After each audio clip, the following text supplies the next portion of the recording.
अथ केन प्रयुक्तोऽयं पापञ्चरति पूरुषः अथ केन प्रयुक्तोऽयं पापं चरति पुरुषः अथ केन प्रयुक्तं पापं चरति पुरुषः अनिच्छन्नपि वार्ष्णेय बलादिव नियोजितः अनिश्चन्द्रं वाष्णेयं बलादेव नियोजितः अनिश्चन्द्रं वाष्णेयं बलादेव नियोजितः अथ केन प्रयुक्तोऽयं पापञ्चरति पूरुषः अनिच्छन्नपि वार्ष्णेय बलादिव नियोजितः अथ केन प्रयुक्तं पापं चरति पुरुषः अनिच्छन्नपि वार्ष्णेयं बलादेव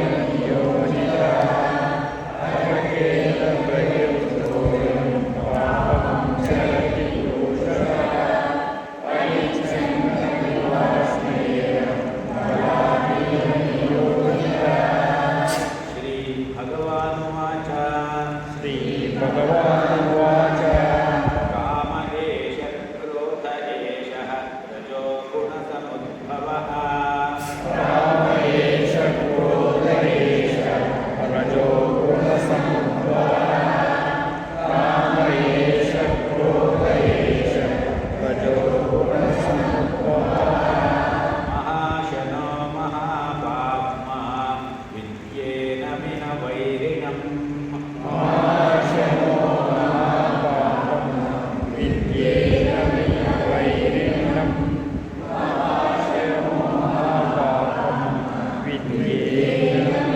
वैरिणम् काम एष क्रोध एषः रजो गुणसमुद्भवः महाशनो महापाप्मा विद्येन विह वैरिणम् काम एष क्रोध एष रजो गुणसमुद्भवः महाशनो महापापं विद्येन वैरिणम् काम एष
एतैर्विमोहयत्येष ज्ञानमावृत्य देहिनम् इन्द्रियाणि मनो बुद्धिरस्याधिष्ठानमुच्यते एतैर्विमोहयत्येष ज्ञानमावृत्य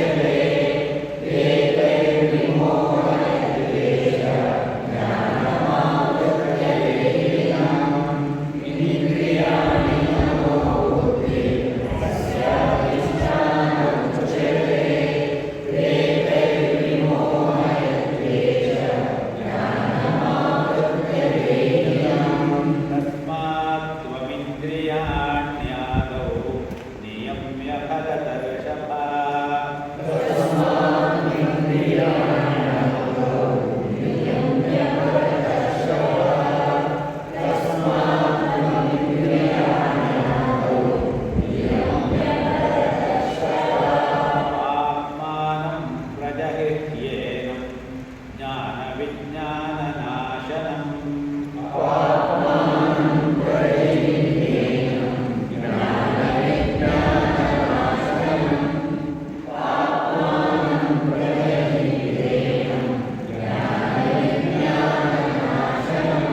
तस्मात् त्वमिन्द्रियाण्यादौ नियम्य भरतर्षभा आत्मानं प्रजहिह्येनं ज्ञानविज्ञाननाशनम् तस्मात् त्वमिन्द्रियाण्यादौ नियम्य भरतर्षभा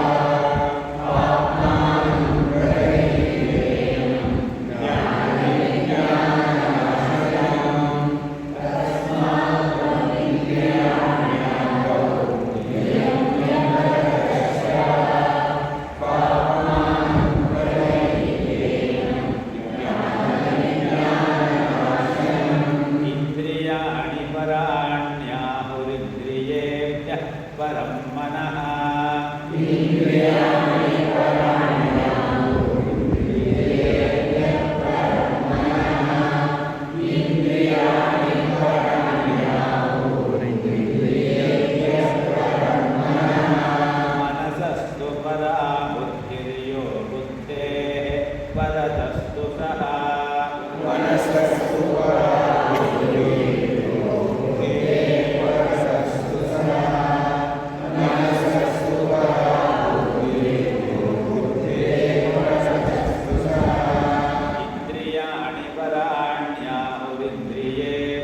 परं मनः मनसस्तु परा बुद्धिर्यो बुद्धेः परतस्तु सः इन्द्रियाणि पराण्याहुरिन्द्रियेभ्यः परं मनः मनसस्तु परा बुद्धिर्यो बुद्धेः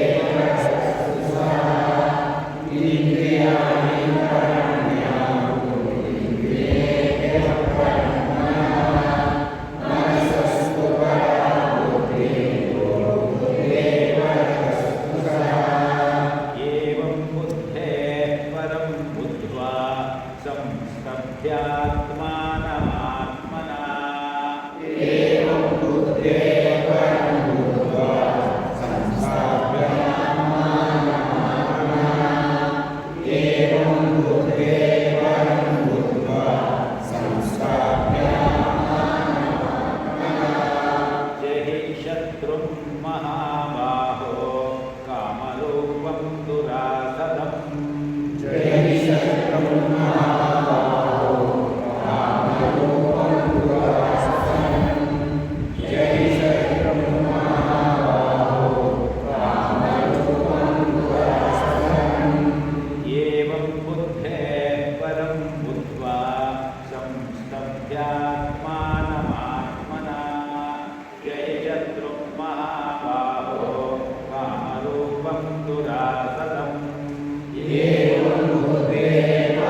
ಹಂತದಲ್ಲಿ ಹಿಂದಿನ ಶ್ಲೋಕದಲ್ಲಿ ನಾವು ಏನು ತಿಳ್ಕೊಂಡ್ವಿ?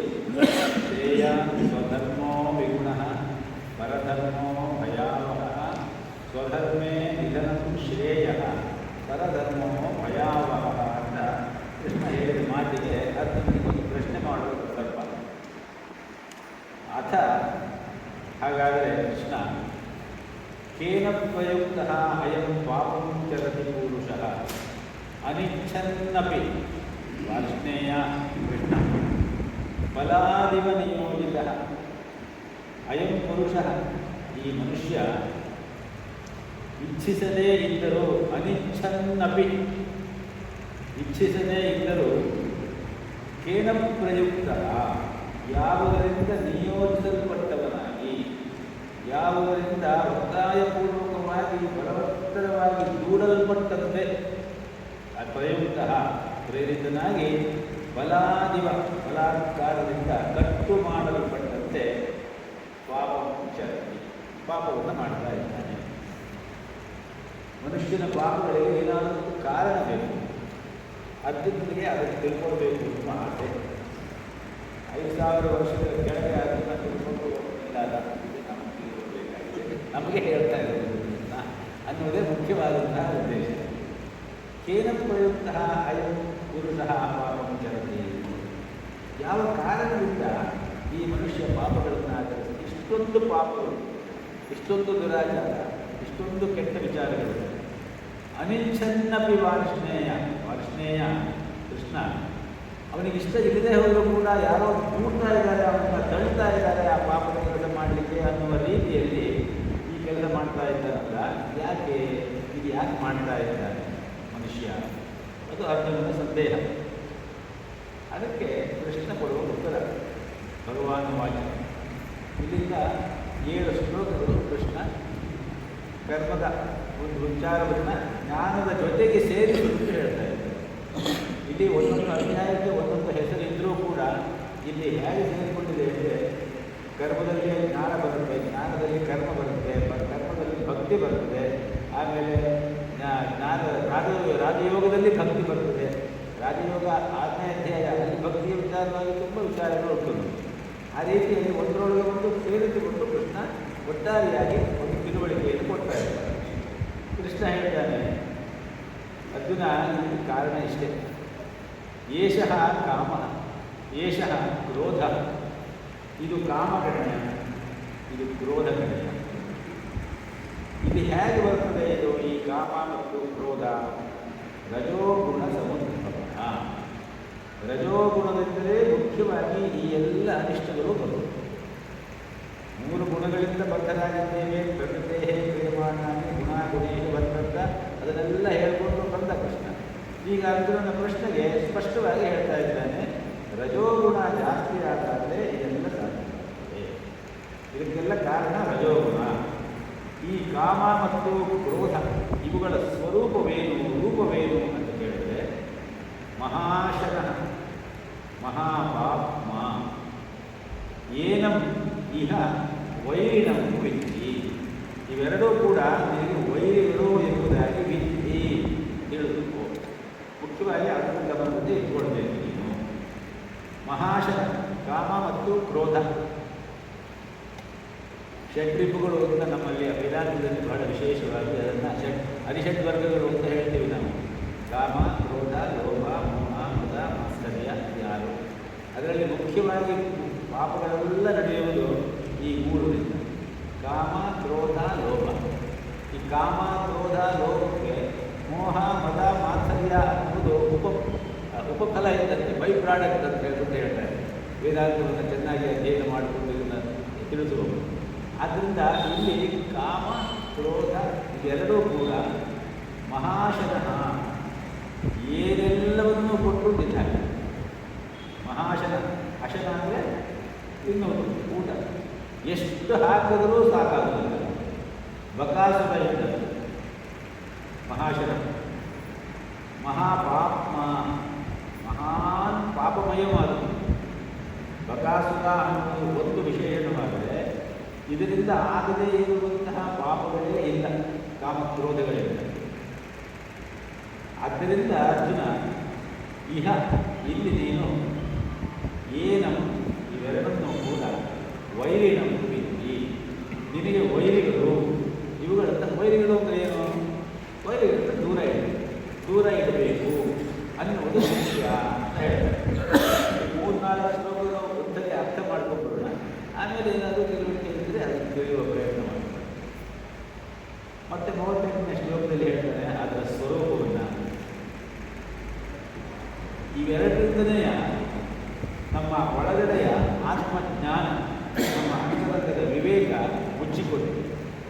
ಧೂಮೇನ ಆವೃಯತೆ ವನ್ನಿ ಯಥಾ, ಯಾವ ರೀತಿಯಲ್ಲಿ ಅಗ್ನಿ ಇದೆ ಅಲ್ಲಿ, ಆದರೆ ಹೊಗೆ ಜಾಸ್ತಿ ಆಗಿದೆ, ಅಗ್ನಿ ಕಾಣ್ತಾ ಇದೆ.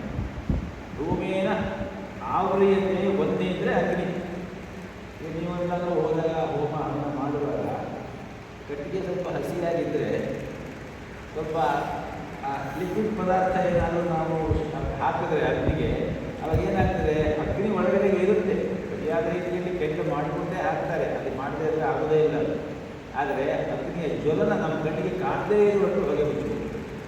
ಆದರೆ ಅಗ್ನಿ ಇರುವ ಅಲ್ಲಿ ಅಗ್ನಿ.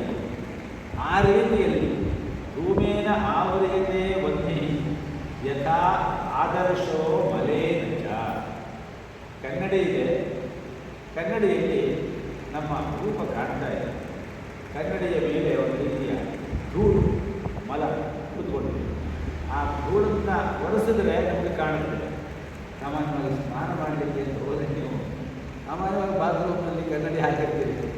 ಆ ಬಿಸಿ ನೀರು ಹಾಕಿಕೊಡುವಾಗ ಅವೆಲ್ಲ ಅದರ ಮೇಲೆ ಕೂತು ಏನೂ ಕಾಣೋದಿಲ್ಲ. ಕೈಯಲ್ಲಿ ಒಂದ್ಸರಿ ಹೀಗೆ ಒರೆಸಿದ್ರೆ ಎಲ್ಲವೂ ಕಾಣುತ್ತದೆ. ಹಾಗೆ ಧೂಮೇನ ಯಥಾ ಆದರ್ಶೋ ಮಲೇನ ಯಥಾ ಉಲ್ಬೇನ ಆವೃತೋ ಗರ್ಭ. ಇದೊಂದು ಹೊಸದಾದಂತಹ ಒಂದು ಉದಾಹರಣೆಯನ್ನು ಕೊಡ್ತಾ ಇದ್ದಾನೆ ಉಪಮಾನ. ಉಲ್ಬೇನ ಆವೃತ ಗರ್ಭ. ಸಾಮಾನ್ಯವಾಗಿ ಗರ್ಭ ಅಂತ ಹೇಳುವುದು ಜರಾಯು ಎನ್ನುವಂತಹ ಒಂದು ಹೊರೆಯಿಂದ ಮುಚ್ಚಿಕೊಂಡಿದೆ. ಜರಾಯು ಅನ್ನುವ ಪದವನ್ನು ಕೇಳಿದ್ದೀರಾ? ಇಲ್ಲ. ಮಾಸು ಅಂತ ಕೇಳಿದ್ದೀರಾ? ಅದೇ. ಸೊ ಅದು ಏನು ಮುಚ್ಚಿಕೊಂಡಿರುತ್ತಲ್ಲ ಅದು ಸ್ವಲ್ಪವೂ ಕಾಣುವುದಿಲ್ಲ. ಆ ರೀತಿಯಲ್ಲಿ ತೇನ ಇದಂ ಆವೃತಂ. ಈ ಮೂರರ ರೀತಿಯಲ್ಲಿ ಇದಂ ಅಂತ ಹೇಳಿದ್ರೆ ಯಾವುದು? ಜ್ಞಾನ, ನಮ್ಮ ಒಳಗಿನ ವಿವೇಕ, ನಮ್ಮ ಅಂತರಂಗದ ಆತ್ಮಸ್ವರೂಪದ ಭಾವ, ಈ ಮೂರರಿಂದ ಆವೃತವಾಗಿದೆ. ಈ ಮೂರರಂತೆ ಈ ಮೂರು ಏನು ತೋರಿಸುತ್ತೆ ನಮಗೆ? ಬೆಂಕಿ ಹೊಗೆಯಿಂದ ಮುಚ್ಚಿಕೊಂಡಿರುವಂತೆ, ಕನ್ನಡಿ ಕೊಳೆಯಿಂದ ಮಾಸಲಾಗಿರುವಂತೆ, ಗರ್ಭ ಜರಾಯುವೆಂಬ ಹೊರೆಯಿಂದ ಮುಚ್ಚಿರುವಂತೆ ಅಜ್ಞಾನದಿಂದ ಜ್ಞಾನ ಮುಚ್ಚಲ್ಪಟ್ಟಿದೆ. ಇಲ್ಲಿ ಧೂಮ ಅಂತ ಹೇಳುವುದು ಹೊಗೆಯಿಂದ, ಹೊಗೆಯ ಮಧ್ಯದಲ್ಲೂ ನಮಗೆ ಅಗ್ನಿ ಕಾಣುತ್ತೆ ಅಲ್ವಾ? ಅದು ಸಾತ್ವಿಕ ಗುಣದ ಪ್ರತೀಕ, ಸಾತ್ವಿಕ ಕಾಮದ ಪ್ರತೀಕ. ಅಗ್ನಿ ಜ್ವಲನ ಆಗ್ತಾ ಇದೆ, ನಮ್ಮೊಳಗೆ ಆತ್ಮ ವಿವೇಕ ಜ್ಞಾನ ಇದೆ. ಆದರೆ ನಮ್ಮ ಲೌಕಿಕ ವ್ಯವಹಾರಗಳೆಂಬ ಅಗ್ನಿಯ ಹೊಗೆ ಅದನ್ನು ಮುಚ್ಚಿಕೊಂಡಿದೆ. ಆಗಾಗ ಸ್ವಲ್ಪ ಶಾಂತವಾಗಿ ಕೂತ್ಕೊಂಡಾಗ ಹೌದಲ್ವಾ, ಇದೇ ಅಲ್ವಾ ಕೃಷ್ಣ ಹೇಳಿರೋದು ಅಂತ ಗೊತ್ತಾಗುತ್ತೆ ನಮಗೆ. ಅದು ಸಾತ್ವಿಕ ಕಾಮದ ಒಂದು ರೂಪ. ಎರಡನೇದು ಆದರ್ಶಃ ಯಥಾ ಮಲೇನ. ಕನ್ನಡಿಯನ್ನು ಮುಚ್ಚಿರುವಂತಹ ಮಲ. ಕನ್ನಡಿಯನ್ನು ಮುಚ್ಚಿರುವ ಮಲದಲ್ಲಿ ನಮ್ಮ ಕಣ್ಣು ಕಾಣುವುದಿಲ್ಲ, ಆದರೆ ಸುಮ್ಮನೆ ಹೀಗೆ ಮಾಡಿದ್ರೆ ಕಾಣುತ್ತೆ. ರಜೋಗುಣದ ಪ್ರತೀಕ, ರಜೋಮಯವಾದ ಕಾಮದ ಪ್ರತೀಕ ಅದು. ಆ ರೀತಿಯಲ್ಲಿ ಮುಚ್ಚಿಕೊಂಡಿದೆ. ಹಾಗೆಯೇ ಉಲ್ಬೇನ ಯಥಾ ಗರ್ಭ ಆವೃತ. ಜರಾಯುವೆಂಬ ಹೊರೆಯಿಂದ ಗರ್ಭಸ್ಥ ಜೀವ ಅಂತ ಅರ್ಥ. ಗರ್ಭಸ್ಥ ಜೀವ ಗರ್ಭದಲ್ಲಿ ಜರಾಯುವೆಂಬ ಹೊರೆಯಿಂದ ಮುಚ್ಚಿಕೊಂಡಿತ್ತು. ಅದು ನಮಗೆ ಕಾಣಬೇಕಾದ್ರೆ ಬಹಳ ಪ್ರಯತ್ನ ಪಡುತ್ತೆ. ಅದಕ್ಕೆ ಏನು ಕಾಲ ಇರುತ್ತೋ ಆ ಕಾಲ ಮುಗಿದು ಅದು ಜೀವಿ ಹೊರಗಡೆ ಬರುವವರೆಗೂ ಕೂಡ ನಮಗೆ ಅದು ಕಾಣೋದೇ ಇಲ್ಲ. ಸೊ ಹಾಗಾಗಿ ಪ್ರಯತ್ನ ಬೇಕು. ಅದು ತಾಮಸ ಪ್ರವೃತ್ತಿಯ ಒಂದು ಕಾಮ ಸಂಕೇತ. ಆ ರೀತಿಯಲ್ಲಿ ತೇನ ಇದಂ ಆವೃತಂ. ಇದನ್ನು ಯಾವುದನ್ನ ಜ್ಞಾನವನ್ನು ಇದು ಆವರಿಸಿಕೊಂಡಿದೆ. 39ನೇ ಶ್ಲೋಕ ಮತ್ತು ಅದನ್ನೇ ಮುಂದುವರಿಸಿ ಹೇಳ್ತಾರೆ ಕೃಷ್ಣ. ಆವೃತಂ ಜ್ಞಾನಮೇತೇನ ಜ್ಞಾನಿನೋ ನಿತ್ಯವೈರಿಣ ಕಾಮರೂಪೇಣ ಕೌಂತೆಯ ದುಷ್ಪೂರೇಣ ಅನಲೇನ. ಅರ್ಜುನ, ಜ್ಞಾನಿಗೆ ನಿತ್ಯ ವೈರಿ, ಜ್ಞಾನಿನೋ ನಿತ್ಯ ವೈರಿನ, ಜ್ಞಾನಿಗೆ ನಿತ್ಯ ವೈರಿಯಾಗಿರುವ ದುಷ್ಪೂರೇಣ ಅನಲೇನ ಚ. ದುಷ್ಪೂರ ಅಂತ ಹೇಳಿದ್ರೆ ಸಾಧ್ಯವಾಗದೇ ಇರುವುದು. ಅನಲ ಅಂತ ಹೇಳಿದ್ರೆ ಅಗ್ನಿ ಅನ್ನೋದು ಅದರ ಶಬ್ದಾರ್ಥ. ಆದರೆ ಅನಲ ಅಂತ ಹೇಳಿದ್ರೆ ಅಲಂ ಅಂತ ಹೇಳಿದ್ರೆ ಸಾಕು ಅಂತ. ಅನಲಂ ಅಂತ ಹೇಳಿದ್ರೆ ಅಂತ ಹೇಳಿದಾಗ ಸಾಕು ಅನಿಸುವುದೇ ಇಲ್ಲ. ಈ ಕಾಮದ ವಿಚಾರವಾಗಿ ಬಂದಾಗ ಮನುಷ್ಯನ ಬಯಕೆಗಳು, ಇಚ್ಛೆಗಳು ಇದೆಲ್ಲವೂ ಕೂಡ ಸಾಕು ಅಂತ ಅನಿಸೋದೇ ಇಲ್ಲ ನಮಗೆ. ಒಂದು ಆಸೆಯನ್ನು, ಒಂದು ಬಯಕೆಯನ್ನು, ಒಂದು ಇಚ್ಛೆಯನ್ನು ಪೂರೈಸಿಕೊಂಡ್ರೆ ಇನ್ನು 10 ಇಚ್ಛೆಯನ್ನು ಪೂರೈಸಬೇಕು ಅಂತೇಳಿ ಆ ಪೂರೈಸಿಕೊಂಡ ಆಸೆ ನಮಗೆ ಮತ್ತೆ ಹೇಳುತ್ತದೆ. ಆ ರೀತಿಯಲ್ಲಿ ದುಷ್ಪೂರೇಣ ಇದನ್ನು ತುಂಬಿಸಲಿಕ್ಕೆ ಸಾಧ್ಯವೇ ಇಲ್ಲ. ಇದು ಪೂರ್ತಿ ಮುಚ್ಚಲು ಸಾಧ್ಯವೇ ಇಲ್ಲ ಈ ಕಾಮದ ಕಡಿಮೆಯನ್ನು. ಆ ರೀತಿಯಲ್ಲಿರುವಂತಹ ಕಾಮರೂಪೇಣ, ಕಾಮದಿಂದ ಏತೇನ ಕಾಮರೂಪೇಣ, ಈ ಕಾಮದಿಂದ ಆವೃತ ಜ್ಞಾನ ಆವರಿಸಿಕೊಂಡಿದೆ. ಆ ರೀತಿಯಲ್ಲಿ ಜ್ಞಾನವನ್ನು ನಾವು ಇವಾಗ ಕಾಣುವ ಪ್ರಯತ್ನ ಮಾಡಬೇಕು. ಕಾಣುವ ಪ್ರಯತ್ನದಲ್ಲಿ ಮುಖ್ಯವಾಗಿ ನಮಗೆ ಬೇಕಾಗುವುದೇನು? ಕಾಮವನ್ನು ತೆಗೆಯುವುದು. ಕಾಮ ಅಂತ ಹೇಳುವುದು ವಿಶಾಲ ಅರ್ಥದಲ್ಲಿ ಅದಕ್ಕೆ 3 ರೀತಿಯ ಅರ್ಥಗಳು.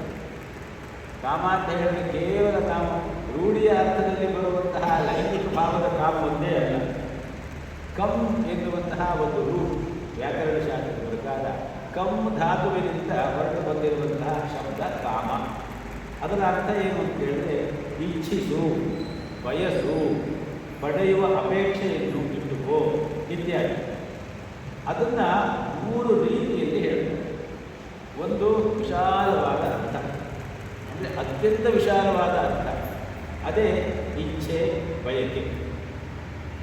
ಅದು ಬಹಳ ಮೇಲ್ಮಟ್ಟದ ರೂಪ ಕಾಮಕ್ಕೆ. ನಾವು ಭಗವದ್ಗೀತೆ ಪಾಠಕ್ಕೆ ಹೋಗಲೇಬೇಕು. ನಾವು ಆಧ್ಯಾತ್ಮವಾದ ಚಿಂತನೆಯನ್ನು ಬೆಳೆಸಿಕೊಂಡು ನಮ್ಮ ಮನಸ್ಸನ್ನು ಆಧ್ಯಾತ್ಮದಲ್ಲಿ ತೊಡಗಿಸಿಕೊಳ್ಬೇಕು. ಸಾಧ್ಯವಾದ ಮಟ್ಟಿಗೆ ಇನ್ನೊಬ್ಬರಿಗೆ ಏನಾದರೂ ಸಹಾಯ ಆಗುವಂತಹ ಕೆಲಸವನ್ನು ಮಾಡಬೇಕು. ಕನ್ಸ್ಟ್ರಕ್ಟಿವ್ ಆಗಿ ಏನಾದರೂ ನಮ್ಮಿಂದ ನಡೀತಾ ಇರಬೇಕು. ಇಂತಹ ಇಚ್ಛೆಗಳು, ಇಂತಹ ಬಯಕೆಗಳು ಇಲ್ಲದೆ ಹೋದರೆ ಸಮಾಜವೇ ನಡೆಯುವುದು.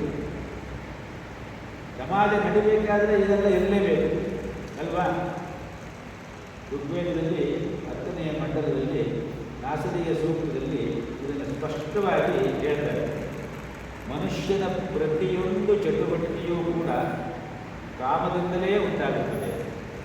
ಮನಸ್ಸಿನ ಮೊದಲ ಬೀಜವಾದ ಕಾಮ ಆರಂಭದಲ್ಲಿ ಮನುಷ್ಯನ ಮನಸ್ಸಿನಲ್ಲಿ ಇತ್ತು. ಅದು ಈಗಲೂ ಇದೆ, ಮುಂದೆಯೂ ಇರುತ್ತೆ. ಮನಸೋರೇತ ಪ್ರಥಮಂ ಯದಾಸಿ, ಮನಸೋರೇತ ಪ್ರಥಮಂ ಯದಾಸೀತ್. ಮನಸ್ಸಿನ ಒಳಗೆ ಕಾಮವು ರೇತಸ್ಸಿನ ರೂಪದಲ್ಲಿ ಒಳಗಡೆಗೆ ಆಸಿ ಇತ್ತು. ಹಾಗೆ ಇದ್ದಿದ್ದರಿಂದಲೇ ಪರಮಾತ್ಮನಿಗೆ ಈ ಸೃಷ್ಟಿಯನ್ನು ಉಂಟು ಮಾಡಬೇಕು ಅನ್ನುವ ಮನಸ್ಸು ಬಂತು. ತೈತರೀಯ ಉಪನಿಷತ್ತಿನಲ್ಲಿ ಮಾತು, ಸೋಕಾಮಯನ ಬಹುಸ್ಯ ಪ್ರಜಾ ಏಕೇತಿ ಸತಪೋತಪ್ಯತ ಸತಪಸ್ತಪ್ವಾ ಇದಂ ಸರ್ವಮಸೃಜತ. ಸಹ ಅಕಾಮಯತ, ಅವನಿಗೆ ಬೇಕಾಗಿ ಅಲ್ಲ, ಅವನು ಅಕಾಮಯತ. ಆದರೆ ಸೃಷ್ಟಿ ಆಗಬೇಕು. ಸೃಷ್ಟಿ ಯಾಕೆ ಮಾಡಿದ ಅದನ್ನು ಹೇಳ್ಕೊಂಡಿದ್ದೀವಿ ನಾವು. ಲೋಕವಂತೂ ಲೀಲಾ ಕೈವಲ್ಯಂ, ಅವನ ಲೀಲೆ. ಸೊ ಹಾಗೆ ಅವನಿಗೆ ಇಚ್ಛೆ ಪಟ್ಟು ಬಂತು ಏನಾದರೂ ಒಂದು ಮಾಡಬೇಕು. ಸುಮ್ಮನೆ ಇದ್ದಿದ್ದರೆ ಸುಮ್ಮನೆ ಒಪ್ಪಟ್ಟಿ ಬೇಸರಬಹುದು ಅಲ್ವಾ? ಬೊಮ್ಮವೇನು ಕೋಟೆ ರೂಪದಲ್ಲಿದ್ದಾನೆಂದು ಬೊಮ್ಮ ನೆಲೆಸಿದಂತೆ. ಆ ಎಳಸಿಕೆಯೇ ಮಾಯೆ. ಮಾಯೆಯಲ್ಲಿ ನಂಬಿಕೆ. ಈ ಮಾಯೆ ಎನ್ನುವ ವಿಚಾರ, ಪ್ರಕೃತಿ ಮಾಯೆ ಒಂದು, ಇದನ್ನೆಲ್ಲ ನಾವಾಗಲೇ ಯೋಚನೆ ಮಾಡಿ ಚಿಂತನೆ ಮಾಡಿದ್ದೇವೆ. ಆ ಮಾಯೆಯಲ್ಲೇ ನಾವಿರುವುದು ಇವಾಗ. ಈ ಮಾಯೆ ಯಾವುದು ಅಂತ ಕೇಳಿದ್ರೆ, ಒಬ್ಬಂಟೆಯಾಗಿ ಕೂತ್ಕೊಂಡಿರ್ತಲ್ಲ ತಪಸ್ಸು ಮಾಡ್ತಾ, ಅದು ಏನು ಸುಮ್ಮನೆ ತಪಸ್ಸು ಮಾಡಿ ಬೇಜಾರಾಯಿತು ಅವರಿಗೆ. ಸುಮ್ಮನೆ ಒಬ್ಬಂಟಿ ಬೇಸರವಾಯಿತು ಅವರಿಗೆ. ಸಾಮಾನ್ಯವಾಗಿ ಒಬ್ಬಂಟಿಯಾಗಿದ್ದರೆ ಎಲ್ಲರಿಗೂ ಬೇಜಾರು ಅಲ್ವಾ? ಲೋನ್ಲಿನೆಸ್ ಕಿಲ್ಸ್ ಅಂತ ಹೇಳೋದು ಒಂದು ಮಾತು. ಆ ರೀತಿಯಲ್ಲಿ ಪರಮಾತ್ಮನಿಗೆ ಬೇಜಾರಾಗೋಗ್ಬಿಟ್ಟು ಒಮ್ಮೊವೇನೋ ಕೋಟಿ ರೂಪದಲ್ಲಿ ತಾನೆಂದು ಎಳಸಿದನಂತೆ. ಹಾಗೆ ಅಂದ್ಕೊಂಡಂತೆ ಆ ಎಳಸಿಕೆಯೇ ಅವನ ಏನು ಅಂದುಕೊಂಡಲ್ಲ, ಅವನ ಅನಿಸಿಕೆ ಅದು ಮಾಯೆ. ಆ ಮಾಯೆಯಲ್ಲಿ ನಂಬಿ ಆ ರೀತಿಯಲ್ಲಿ ಭಗವಂತನೇ ಅಂತಹ ಕಾಮನೆಗಳನ್ನು ಇಟ್ಕೊಂಡು, ಅದು ವಿಶಾಲಾರ್ಥದ ಕಾಮನೆ. ಧರ್ಮ ವಿರುದ್ಧೋ ಭೂತೇಶು ಕಾಮೋಸ್ಮಿ ಭರತಕ್ಷಪ. ಧರ್ಮಕ್ಕೆ ವಿರುದ್ಧವಾದ ಕಾಮಗಳಲ್ಲಿ ನಾನೇ ಇದ್ದೇನೆ ಅಂತ ತಿಳ್ಕೋ ಭರತಕ್ಷಪ ಅರ್ಜುನ ಅಂತ ಹೇಳಿ ಮುಂದೆ ಹೇಳ್ತಾರೆ ಕೃಷ್ಣ 5ನೇ ಅಧ್ಯಾಯದಲ್ಲಿ, 7ನೇ ಅಧ್ಯಾಯದಲ್ಲಿ ಹೇಳ್ತಾರೆ. ಧರ್ಮಕ್ಕೆ ವಿರುದ್ಧವಾದ ಎಲ್ಲ ಕಾಮನೆಗಳು ಕೂಡ ನಾನೇ, ಅದನ್ನು ನೀನು ಅನುಭವಿಸಲೇಬೇಕು. ಅದನ್ನು ಸರಿಯಾದ ರೀತಿಯಲ್ಲಿ ಪೂರೈಸಿಕೊಳ್ಳುವುದು ನಿನ್ನ ಕರ್ತವ್ಯ. ಅಂತಹ ಅನುಭವಗಳನ್ನು ನೀನು ಪಡೆದೇ ಹೋದರೆ ನೀನು ಪಶುವಿಗೆ ಸಮಾನ ಅಂತ ಇನ್ನೊಂದು ಶಾಸ್ತ್ರದ ಮಾತು ಹೇಳಿ. ಸರಿಯಾದ ರೀತಿಯ ಧರ್ಮದ ಕಾಮನೆಗಳನ್ನು ಪೂರೈಸಿಕೊಳ್ಳದೆ ಹೋದರೆ ನೀನು ಪಶುವಿಗೆ ಸಮಾನ. ಆ ಅರ್ಥದಲ್ಲಿ ಈ ಕಾಮ ಅಂತ ಹೇಳುವುದು ಅತ್ಯಂತ ವಿಶಾಲವಾದ ಅರ್ಥದಲ್ಲಿ ಬಯಸು, ಇಚ್ಛಿಸು, ಮಾಡು, ಕನ್ಸ್ಟ್ರಕ್ಟಿವ್ ಆಗಿ ರಚನಾತ್ಮಕವಾಗಿ ಏನನ್ನಾದರೂ ಮಾಡ್ತಾ ಇರು. ಇದು ಇನ್ನೊಂದು ಅದಕ್ಕಿಂತ ಸ್ವಲ್ಪ ಕೇಳಬೇಕಾದ ವಿಶಾಲಾರ್ಥ, ಅತ್ಯಂತ ವಿಶಾಲಾರ್ಥ. ಇದು ವಿಶಾಲಾರ್ಥ ಏನು? ಇಂದ್ರಿಯಗಳಿಂದ ಉಂಟಾಗುವ ಸಂತೋಷ.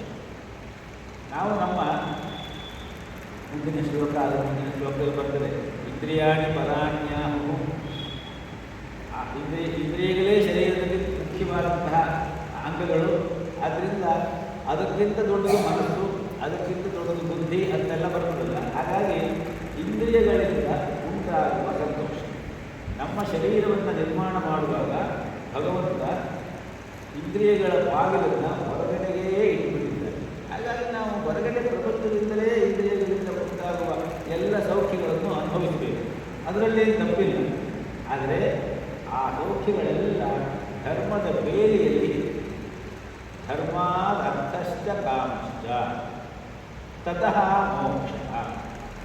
ಧರ್ಮದ ಮಾರ್ಗದಲ್ಲಿ ಅರ್ಥವನ್ನು ಸಂಪಾದನೆ ಮಾಡಿಕೊಂಡು ಆ ಅರ್ಥದಿಂದ ಕಾಮನೆಗಳನ್ನು ಪೂರೈಸಿಕೊಂಡು ಆ ಜೀವನವನ್ನು ನಡೆಸಿದ ಮೋಕ್ಷೇ ಮನೋನಿವೇಶೇ. ಮೋಕ್ಷಕ್ಕಾಗಿ ನಾವು ಪ್ರಯತ್ನ ಮಾಡ್ತಾ ಇರಬೇಕು, ಎಷ್ಟು ಸಾಧ್ಯವೋ ಅಷ್ಟು ಅಂತ ಶಾಸ್ತ್ರದ ಮಾತು. ಆ ರೀತಿಯಲ್ಲಿ ಇಂದ್ರಿಯಗಳಿಂದ ಉಂಟಾಗುವ ಸಂತೋಷ ಅಂತ ಹೇಳುವುದು ಎರಡು. ಮೂರನೆಯದು ಸಾಮಾನ್ಯವಾದ ಅರ್ಥ. ಕಾಮ ಕೂಡ ನಮಗೆ ಬರುವುದು ಲೈಂಗಿಕ ಬಯಕೆ ಅಥವಾ ದಾಹ. ಇಲ್ಲಿ ಕೃಷ್ಣ ಅದನ್ನೂ ಹೇಳಿದ್ದಾನೆ, ಆ ಅರ್ಥದಲ್ಲೂ ಹೇಳಿದ್ದಾನೆ, ವಿಶಾಲವಾದ ಅರ್ಥದಲ್ಲೂ ಹೇಳಿದ್ದಾನೆ. ಸೊ ಈ ವಿಶಾಲವಾದ ಅರ್ಥದ ಒಂದು ವಿಚಾರವನ್ನು ಸ್ಮೃತಿಗಳು ಕೂಡ ಕೊಂಡಾಡಿವೆ.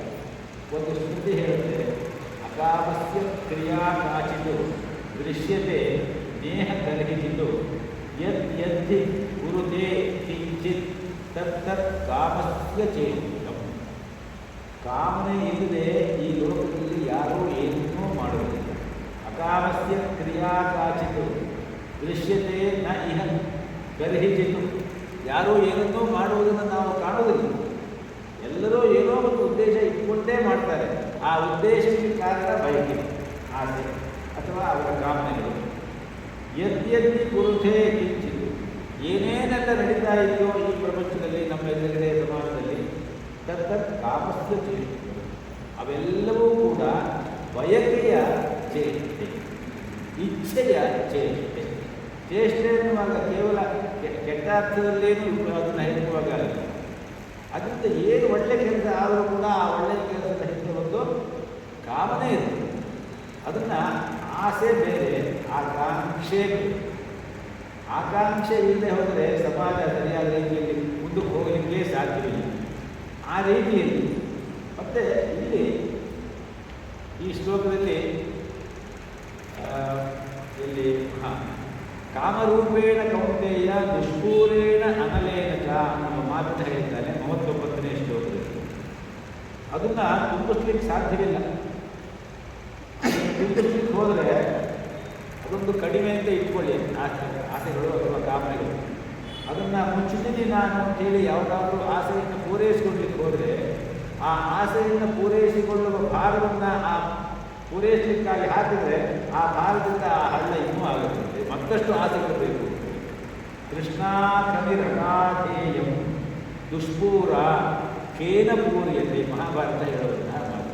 ಕೃಷ್ಣೇ ಎಂಬ ಕನಿ, ಕನಿ ಅಂತ ಹೇಳಿದ್ರೆ ಕಡಿಮೆ.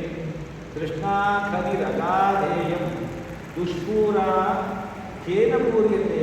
ಇದು ತುಂಬಲಿಕ್ಕೆ ಸಾಧ್ಯವೇ ಇಲ್ಲ ಈ ಕಣಿಮೆಯನ್ನು. ಯಾರಿಂದ ತಾನೇ ಈ ಕಣಿಮೆಯನ್ನು ಪೂರೈಸಿ ತುಂಬಲಿಕ್ಕೆ ಸಾಧ್ಯ? ಯಾ ಮಹದ್ಭಿರಭಿಕ್ಷಿಪ್ತೈ ಪೂರ್ಣೈರೇವ ನಿಖರ್ಯತೆ. ತೀರಿಸ್ಕೊಂಡ್ಬಿಡ್ತೀನಿ ಅವತ್ತು ಕಾಮನೆಯನ್ನು, ಅವತ್ತು ಆಸೆಯನ್ನು ಬಂದಿದೆ ನನಗೆ, ಅದನ್ನು ತೀರಿಸ್ಕೊಂಡ್ಬಿಡ್ತೀನಿ ಅಂತ ಹೇಳಿ ನೀವು ಅದನ್ನು ತೀರಿಸುವ ಪ್ರಯತ್ನ ಮಾಡಿದ್ರೆ ಅದನ್ನು ತೀರಿಸಿಕೊಳ್ಳುವ ಆ ಪ್ರಯತ್ನವೆಂಬ ಭಾರ ಬಿದ್ದು ಮತ್ತಷ್ಟು ಹಳವಾಗುತ್ತದೆ ಆ ಆಸೆ.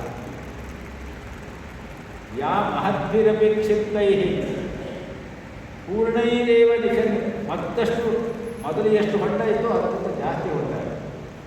ಅಂತಹದ್ದು ಇದು ದುಷ್ಪೂರೇಣ ಅನಲೇನ ಅಂತ ಹೇಳ್ತಾರಲ್ಲ, ಆ ರೀತಿಯಲ್ಲಿ ಮನೋರಥಾನಾಂ ಸಮಾಪ್ತಿರಸ್ತಿ ವರ್ಷಾಯುಧೇನಾಪಿ ತಥಾಬ್ಧ ಲಕ್ಷ್ಯೇ.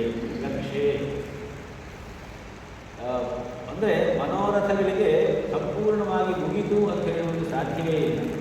ಒಂದು 10,000 ವರ್ಷಗಳು ಅದನ್ನು ನಾವು ಅನುಭವಿಸಿ ಪೂರೈಸಿದರೆ ಮತ್ತೆ 1,00,000 ನನ್ನನ್ನು ಅನುಭವಿಸುತ್ತದೆ ಅನ್ನೋದು ಇದು ವಿಷ್ಣು ಪುರಾಣದಲ್ಲಿ ಬರುವಂತಹ ಒಂದು ಮಾತು. ಹಾಗೆ ತೃಷ್ಣೆ ಅಂತ ಹೇಳೋದು ಇದೆಯಲ್ಲ, ಆ ತೃಷ್ಣೆ ದಾಹ ಅಥವಾ ತೃಷ್ಣೆ ಅಥವಾ ಕಾಮ ಅದು ಕೊನೆಯ ಅರ್ಥದಲ್ಲಿ.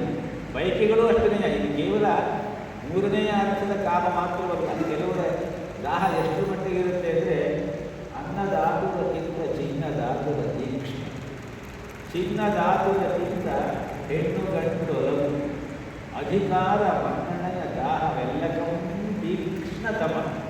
ತಿನ್ನುವುದು ಅದು ಆತ್ಮವನ್ನು.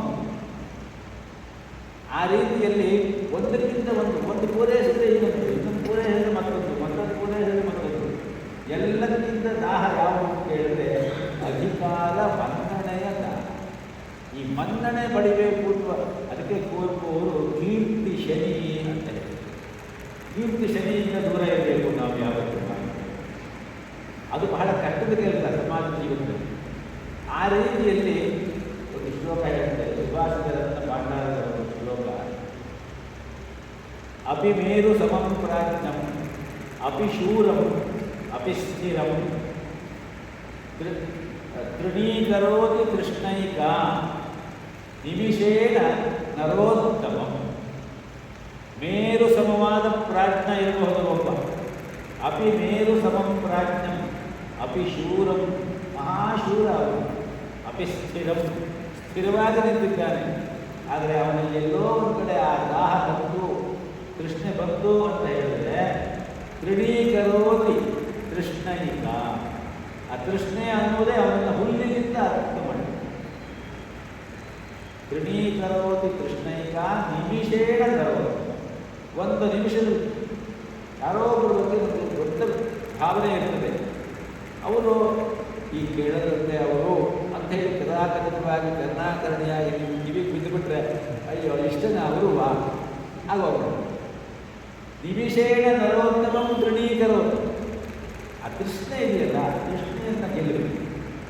ತೃಷ್ಣೆಯನ್ನು ಗೆದ್ದಾಗ ಬರುವಂತಹ ಸುಖ, ಶಾಂತಿ, ಶಮ, ನೆಮ್ಮದಿ ಇನ್ಯಾವುದಕ್ಕೂ ಇಲ್ಲ. ಯಜ್ಜ ಕಾಮ ಸುಖಂ ಲೋಕೆ ಯಜ್ಜ ದಿವ್ಯಂ ಮಹಾಸುಖಂ. ಯಜ್ಜ ದಿವ್ಯಂ ಮಹಾಸುಖಂ ಕೃಷ್ಣಾಕ್ಷಯ ಸುಖಸ್ಯೈತೆ ನಾರ್ಹತೆ ಷೋಡಶೀಂ ಕಲಾ. ಲೋಕದಲ್ಲಿ ಒಂದು ಸುಖ ಇದೆ, ಅದು ಯಾವುದು ಅಂತ ಕೇಳಿದ್ರೆ ಯಜ್ಜ ಕಾಮ ಸುಖಂ ಲೋಕೆ. ಕಾಮನೆಗಳನ್ನು ಪೂರೈಸಿಕೊಳ್ಳುವುದು, ಇದು 2 ಅರ್ಥದ ಕಾಮನೆಗೆ. ಯಜ್ಜ ಕಾಮ ಸುಖಂ ಲೋಕೆ, ಲೋಕದಲ್ಲಿ ನಮ್ಮ ಬಯಕೆಗಳನ್ನು ಪೂರೈಸಿಕೊಂಡ್ರೆ ಅದು ಸುಖ ಅಂತ ನಾವು ತಿಳ್ಕೊಳ್ತೀವಿ. ಯಜ್ಜ ದಿವ್ಯಂ ಮಹಾಸುಖಂ. ಇಲ್ಲಿಂದ ಹೋದ್ಮೇಲೆ ಅಲ್ಲಿ ಯಾವುದೋ ಸ್ವರ್ಗ ಇದೆಯಂತೆ, ನಂದನವನ ಇದೆಯಂತೆ, ರಬ್ಬೆ ಋಷಿಯಲ್ಲಿದ್ದಾರಂತೆ, ಇಂದ್ರನ ಸ್ವರ್ಗ ಅದು ಇತ್ಯಾದಿಗಳು, ಅಲ್ಲಿ ಹೋಗಬೇಕು ಅಂತ ಹೇಳುವುದು ಇನ್ನೊಂದು ದಿವ್ಯವಾದ ಸುಖ. ಈ ಎರಡು ಸುಖಗಳಿದೆಯಲ್ಲ, ಆ ಎರಡೂ ಸುಖಗಳು ಕೃಷ್ಣಾಕ್ಷಯ ಸುಖಸ್ಯೈತೆ. ನಮ್ಮ ಈ ಲೋಕದಲ್ಲೇ ನಾವಿರುವಾಗ ನಮ್ಮ ತೃಷ್ಣೆ ಏನಿದೆ, ದಾಹ ಏನಿದೆ, ಬೇಕು ಎನ್ನುವ ಬಯಕೆ ಏನಿದೆ, ಅದನ್ನು ನಾವು ತೆಗೆದು ಹಾಕಿಕೊಂಡಾಗ ನಮ್ಮ ಮನಸ್ಸಿಗೆ ಬರುವ ಶಮ ಸುಖ. ಶಮ ಅಂತ ಹೇಳೋದು ಒಂದು ವಿಶೇಷವಾದದ್ದು. ಶಮ ಮತ್ತು ದಮ ಎರಡೂ ಇದೆ. ಅವಿನಯಂ ಅಪನಯ ವಿಷ್ಣೋ ದಮಯ ಮನಃ ಶಮಯ ವಿಷಯ ಮೃಗ ತೃಷ್ಣ. ಅದೇ ತೃಷ್ಣೆ. ಆ ವಿಷಯಗಳ ಬಗ್ಗೆ ನಮಗೆ ಇರುವ ಮೃಗತೃಷ್ಣ ಅಂತ ಹೇಳಿದ್ರೆ, ಮೃಗ ಅಂತ ಹೇಳೋದು ರಾಮಾಯಣದಲ್ಲಿ ಬರುವಂತಹ ಜಿಂಕೆ, ಅದು ಇಲ್ಲ, ಆದರೆ ಅದು ಇದೇ ವಿಷಯ ಅಲ್ವಾ. ಹಾಗೆ ಈ ಕಾಮನೆಯಿಂದ ನಾವು ಪೂರೈಸಿಕೊಳ್ಳಿಕ್ಕೆ ಹೋದಾಗ ಇಲ್ಲದೇ ಇರುವಂತಹ ಮೃಗೀಯ ಸ್ವರೂಪವಾದ, ಮೃಗೀಯ ಅಲ್ಲ ಮೃಗಸ್ವರೂಪವಾದ, ಮಾಯಾಮೃಗ ಸ್ವರೂಪವಾದ ಆ ತೃಷ್ಣೆಯನ್ನು ನಾವು ತೆಕ್ಕೊಂಡಾಗ ನಮಗೆ ಬರುತ್ತಲ್ಲ ಒಂದು ಸುಖ, ಒಂದು ಸಮಾಧಾನ, ಒಂದು ಶಾಂತಿ. ಅದರಲ್ಲಿ 16ನೇ ಒಂದು ಅಂಶವೂ ಮೇಲಿನ ಎರಡು ಸುಖಗಳಿಗೆ. ಕಾಮಸುಖವನ್ನು ಪೂರೈಸಿಕೊಂಡಾಗ ಬರುವ ಸುಖ, ಸ್ವರ್ಗ ಸುಖಕ್ಕೆ ತಾವು ಪೂರೈಸಿಕೊಂಡಾಗ ಅದು ಸಿಕ್ಕರೆ ಏನು ಸುಖ ಸಿಗ್ಬೋದೋ ಆ ಸುಖ, ಅದೆರಡೂ ಕೂಡ ಕೃಷ್ಣಾಕ್ಷಯ ಸುಖಸ್ಯೈತೆ ನಾರ್ಹತಿ ಷೋಡಶೀ ಕಲಾ. 16ನೇ ಒಂದು ಅಂಶವೂ ಕೂಡ ಇಲ್ಲ. ಅಂದರೆ ಕೃಷ್ಣೆಯನ್ನು ಗೆಲ್ಲುವುದು ಅದು ಕಷ್ಟ. ಮೂಢ ಜಹೀಹಿ ಧನಾಗಮ ಕೃಷ್ಣ ಕುರು ಸದ್ಬುದ್ಧಿ ಮನಸ್ಸಿ ವಿತೃಷ್ಣ. ಶಂಕರರು ಪ್ರಾರಂಭದಲ್ಲಿಯೇ ಬದುಕುವ ಎಲ್ಲವೋ ಮೂಢ ಜಹೀಹಿ ಧನಾಗಮ ಕೃಷ್ಣ. ಧನ ಅಂತ ಹೇಳುವುದು ಒಂದು ರಿಲೇಟಿವಾದಂತಹ ಪದ ಅಲ್ಲಿ, ಕೇವಲ ಹಣ ಅನ್ನುವ ದೃಷ್ಟಿ ಅಲ್ಲ. ಬೇಕು ಬೇಕು ಬೇಕು ಬೇಕು ಅನ್ನುವ ತೃಷ್ಣಾಭಾವ ಇದೆಯಲ್ಲ, ಆ ತೃಷ್ಣಾಭಾವ ಅನಲೇ ನಿಜ ಅಲ್ಲ. ಅಂದರೆ ಅಲಂ ಅನಲಂ ಯಾವತ್ತೂ ಸಾಕು ಅನಿಸುವುದಲ್ಲ. ಅದು ಯಾವಾಗ ಸಾಕು ಅನಿಸುತ್ತೆ? ಕುರು ಸದ್ಬುದ್ಧಿ ಮನಸ್ಸಿ ವಿತೃಷ್ಣ. ಸದ್ಬುದ್ಧಿಯನ್ನು ಮನಸ್ಸಿನಲ್ಲಿ ತಂದುಕೊಳ್ಳುವ ಪ್ರಯತ್ನದಲ್ಲಿ ನೀನು ಜಯಶೀಲನಾದರೆ ಮನಸ್ಸಿನಲ್ಲಿ ವಿತೃಷ್ಣೆ, ವಿರಹಿತ ತೃಷ್ಣ ಅದು ಬರಬಹುದು. ಆ ರೀತಿಯಲ್ಲಿ ಕಾಮರೂಪೇಣ ಕೌಂತೆಯ ದುಷ್ಪೂರೇಣ ಅನಲೇನ ಚ. ಇದು ಮೊದಲನೇ ಶ್ಲೋಕ. ಕಾಮ ಏಷ ಕ್ರೋಧ ಏಷ ರಜೋಗುಣ ಸಮುದ್ಭವ ಮಹಾಶನೋ ಮಹಾಪಾಪ್ಮ ವಿದ್ಯೇನ ಮಿಹ ವೈರಿಣಂ ಧೂಮೇನ ಆವ್ರಿಯತೆ ವನ್ಹಿ ಯಥಾ ಆದರ್ಶೋ ಮಲೇನ ಚ ಯಥಾ ಉಲ್ಬೇನ ಆವೃತೋ ಗರ್ಭಃ ತಥಾ ತೇನ ಇದಂ ಆವೃತಂ ಆವೃತಂ ಜ್ಞಾನಮೇತೇನ ಜ್ಞಾನಿನೋ ನಿತ್ಯವೈರಿಣ ಕಾಮರೂಪೇಣ ಕೌಂತೆಯ ದುಷ್ಪೂರೇಣ ಅನಲೇನ ಚ. ಈ ರೀತಿಯಲ್ಲಿ ಈ ಕಾಮದಿಂದ ಬಿಡುಗಡೆ ಆಗಬೇಕು ನಾವು. ನಮ್ಮ ಎಲ್ಲ ತೊಂದರೆಗಳಿಗೆ, ನಮ್ಮ ಎಲ್ಲ ಪಾಪಗಳಿಗೆ, ನಮ್ಮ ಎಲ್ಲ ಮನಸ್ಸಿನ ವಿಕೃತ ಭಾವಗಳಿಗೆ ಕಾರಣವಾಗುವುದು ಇದೆರಡೇ. ತ್ರಿವಿಧಂ ನರಕಸ್ಯೇದಂ ದ್ವಾರಂ ನಾಶನಮಾತ್ಮನಃ ಕಾಮಃ ಕ್ರೋಧಃ ತಥಾ ಲೋಭಃ ತಸ್ಮಾತ್ ಏತತ್ರಯಂ ತ್ಯಜ. ಮುಂದೆ ಕೃಷ್ಣನೇ ಹೇಳುವಂಥ ಮತ್ತೆ ಇದನ್ನು ಹೇಳುವ ಉದ್ದೇಶ ಏನು ಅಂತ ಕೇಳಿದ್ರೆ, ಲೋಕ ಎಲ್ಲ ಒದ್ದಾಡ್ತಾ ಇರೋದು ಇವೆರಡರಿಂದ, ಈ ಮೂರರಿಂದ ಮುಖ್ಯವಾಗಿ. ಅದಕ್ಕೆ ಮತ್ತೆ ಹೇಳ್ತಾನೆ. 2ನೇ ಅಧ್ಯಾಯವನ್ನು ನಾವು ಮುಗಿಸುವಾಗ ಸ್ಥಿತಪ್ರಜ್ಞನ ಲಕ್ಷಣವನ್ನು ಹೇಳ್ಕೊಂಡ್ವಿ. ಅಲ್ಲಿ ಒಂದು ಶ್ಲೋಕ ನಾವು ಜ್ಞಾಪಿಸ್ಕೊಳ್ಬೋದು. ಪ್ರಜಹಾತಿ ಯದಾ ಕಾಮಾನ್ ಸರ್ವಾನ್ ಪಾರ್ಥ ಮನೋಗತಾನ್ ಆತ್ಮನ್ಯೇವ ಆತ್ಮನಾ ತುಷ್ಟಃ ಸ್ಥಿತಪ್ರಜ್ಞಸ್ತಥೋಚ್ಯತೆ. ಪ್ರಜಹಾತಿ ಯದಾ ಕಾಮಾನ್. ಪ್ರಜಹಾತಿ ಅಂದರೆ ತೆಗೆದುಹಾಕಿಕೊಳ್ಳುವುದು. ಯಾವಾಗ ಕಾಮನೆಗಳನ್ನೆಲ್ಲ ಮನಸ್ಸಿನಿಂದ ತೆಗೆದು ಹಾಕಿಕೊಂಡು ಒಬ್ಬ ನಿರ್ಮಳತೆಯಿಂದ ಇರುವ ಪ್ರಯತ್ನ ಮಾಡಿ ಅದರಲ್ಲಿ ಜಯಶೀಲನಾಗ್ತಾನೋ, ಹಾಗಾದಾಗ ಅವನ ಪರಿಸ್ಥಿತಿ ಹೇಗಿರುತ್ತೆ? ಆತ್ಮನಿಯೇವ ಆತ್ಮನಾ ತುಷ್ಟ. ತನ್ನ ಯಾರೋ ಏನೋ ಕೇಳಿದ್ರ? ಇಲ್ಲಲ್ಲ, ಏನೋ ಕೇಳಿದಾಗಾಯಿತು. ಹೊರಗಡೆ. ಆತ್ಮನಿಯೇವ ಆತ್ಮನಾ ತುಷ್ಟ. ಆ ಆತ್ಮನಲ್ಲಿಯೇ ಮನಸ್ಸು ತುಷ್ಟವಾಗಿರಬೇಕು. ಆವಾಗ ಅಂಥವನನ್ನು ಸ್ಥಿತಪ್ರಜ್ಞಃ ತದಾ ಉಚ್ಯತೆ. ವಿಹಾಯ ಕಾಮಾನ್ ಯಃ ಸರ್ವತ್ರ ಪುಮಾಂಶ್ಚರತಿ ಪೂರುಷಃ ನಿರ್ಮಮೋ ನಿರಹಂಕಾರಃ ಸಶಾಂತಿಮಧಿಗಚ್ಚತಿ. ಅದೇ 2ನೇ ಅಧ್ಯಾಯದ ಕೊನೆಯಲ್ಲಿ 55ನೇ ಶ್ಲೋಕ ಅಂತ ಕಾಣುತ್ತದೆ. ಆ ರೀತಿಯಲ್ಲಿ ಕಾಮನೆಗಳನ್ನು ತೆಗೆದುಕೊಳ್ಳಬೇಕು, ಬಯಕೆಗಳನ್ನು ತೆಗೆದುಕೊಳ್ಳಬೇಕು, ಮನಸ್ಸನ್ನು ದೊಡ್ಡದು ಮಾಡಿಕೊಳ್ಳಬೇಕು. ಕಾಮನೆಗಳನ್ನು ತೆಗಿಬೇಕು ಅಂತ ಕೇಳಿದ್ರೆ ವ್ಯಕ್ತಿಗತವಾಗಿ ಸ್ವಾರ್ಥಪ್ರೇರಿತವಾದಂತಹ ಒಂದು ಕಾಮನೆಗಳಿಗಿಂತ ನಾವು ಸಮಷ್ಟಿ ಪ್ರಜ್ಞೆಯಲ್ಲಿ ನಿಸ್ವಾರ್ಥ ಮನೋಭಾವದ ಕಾಮನೆಗಳನ್ನು ಅದರಲ್ಲಿ ಊರಿಕೊಳ್ಳಬೇಕು.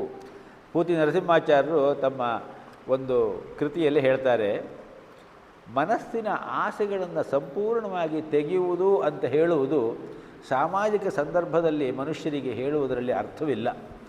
ಯಾಕೆ ಅಂತ ಕೇಳಿದ್ರೆ ಆ ಆಸೆಗಳು ಉದಾತ್ತವನ್ನಾಗಿ ಮಾಡಿಕೊಳ್ಳಬೇಕು ಅನ್ನುವುದೇ ಮುಖ್ಯವಾಗಬೇಕು ನಮಗೆ. ಆ ಆಸೆಗಳನ್ನು ಉದಾತ್ತವಾಗಿ ಮಾಡಿಕೊಳ್ಳುವುದೇ ಒಂದು ತಪಸ್ಸು. ಅವ್ರ ಮಾತಿದು. ಆಸೆಗಳನ್ನು ಉದಾತ್ತವನ್ನಾಗಿ ಮಾಡಿಕೊಳ್ಳುವುದು ಒಂದು ತಪಸ್ಸು. ಆ ತಪಸ್ಸಿನಿಂದ ಮನುಷ್ಯ ಏನನ್ನಾದರೂ ಸಾಧನೆ ಮಾಡಲಿಕ್ಕೆ ಸಾಧ್ಯ ಉಂಟು. ಆ ತಪಸ್ಸು ಕಾಡಿನಲ್ಲಿ ಕೂತುಕೊಂಡು ಮಾಡುವಂತಹ ತಪಸ್ಸಿಗಿಂತ ಇನ್ನೂ ಹೆಚ್ಚಿನ ತಪಸ್ಸಾಗ್ತದೆ.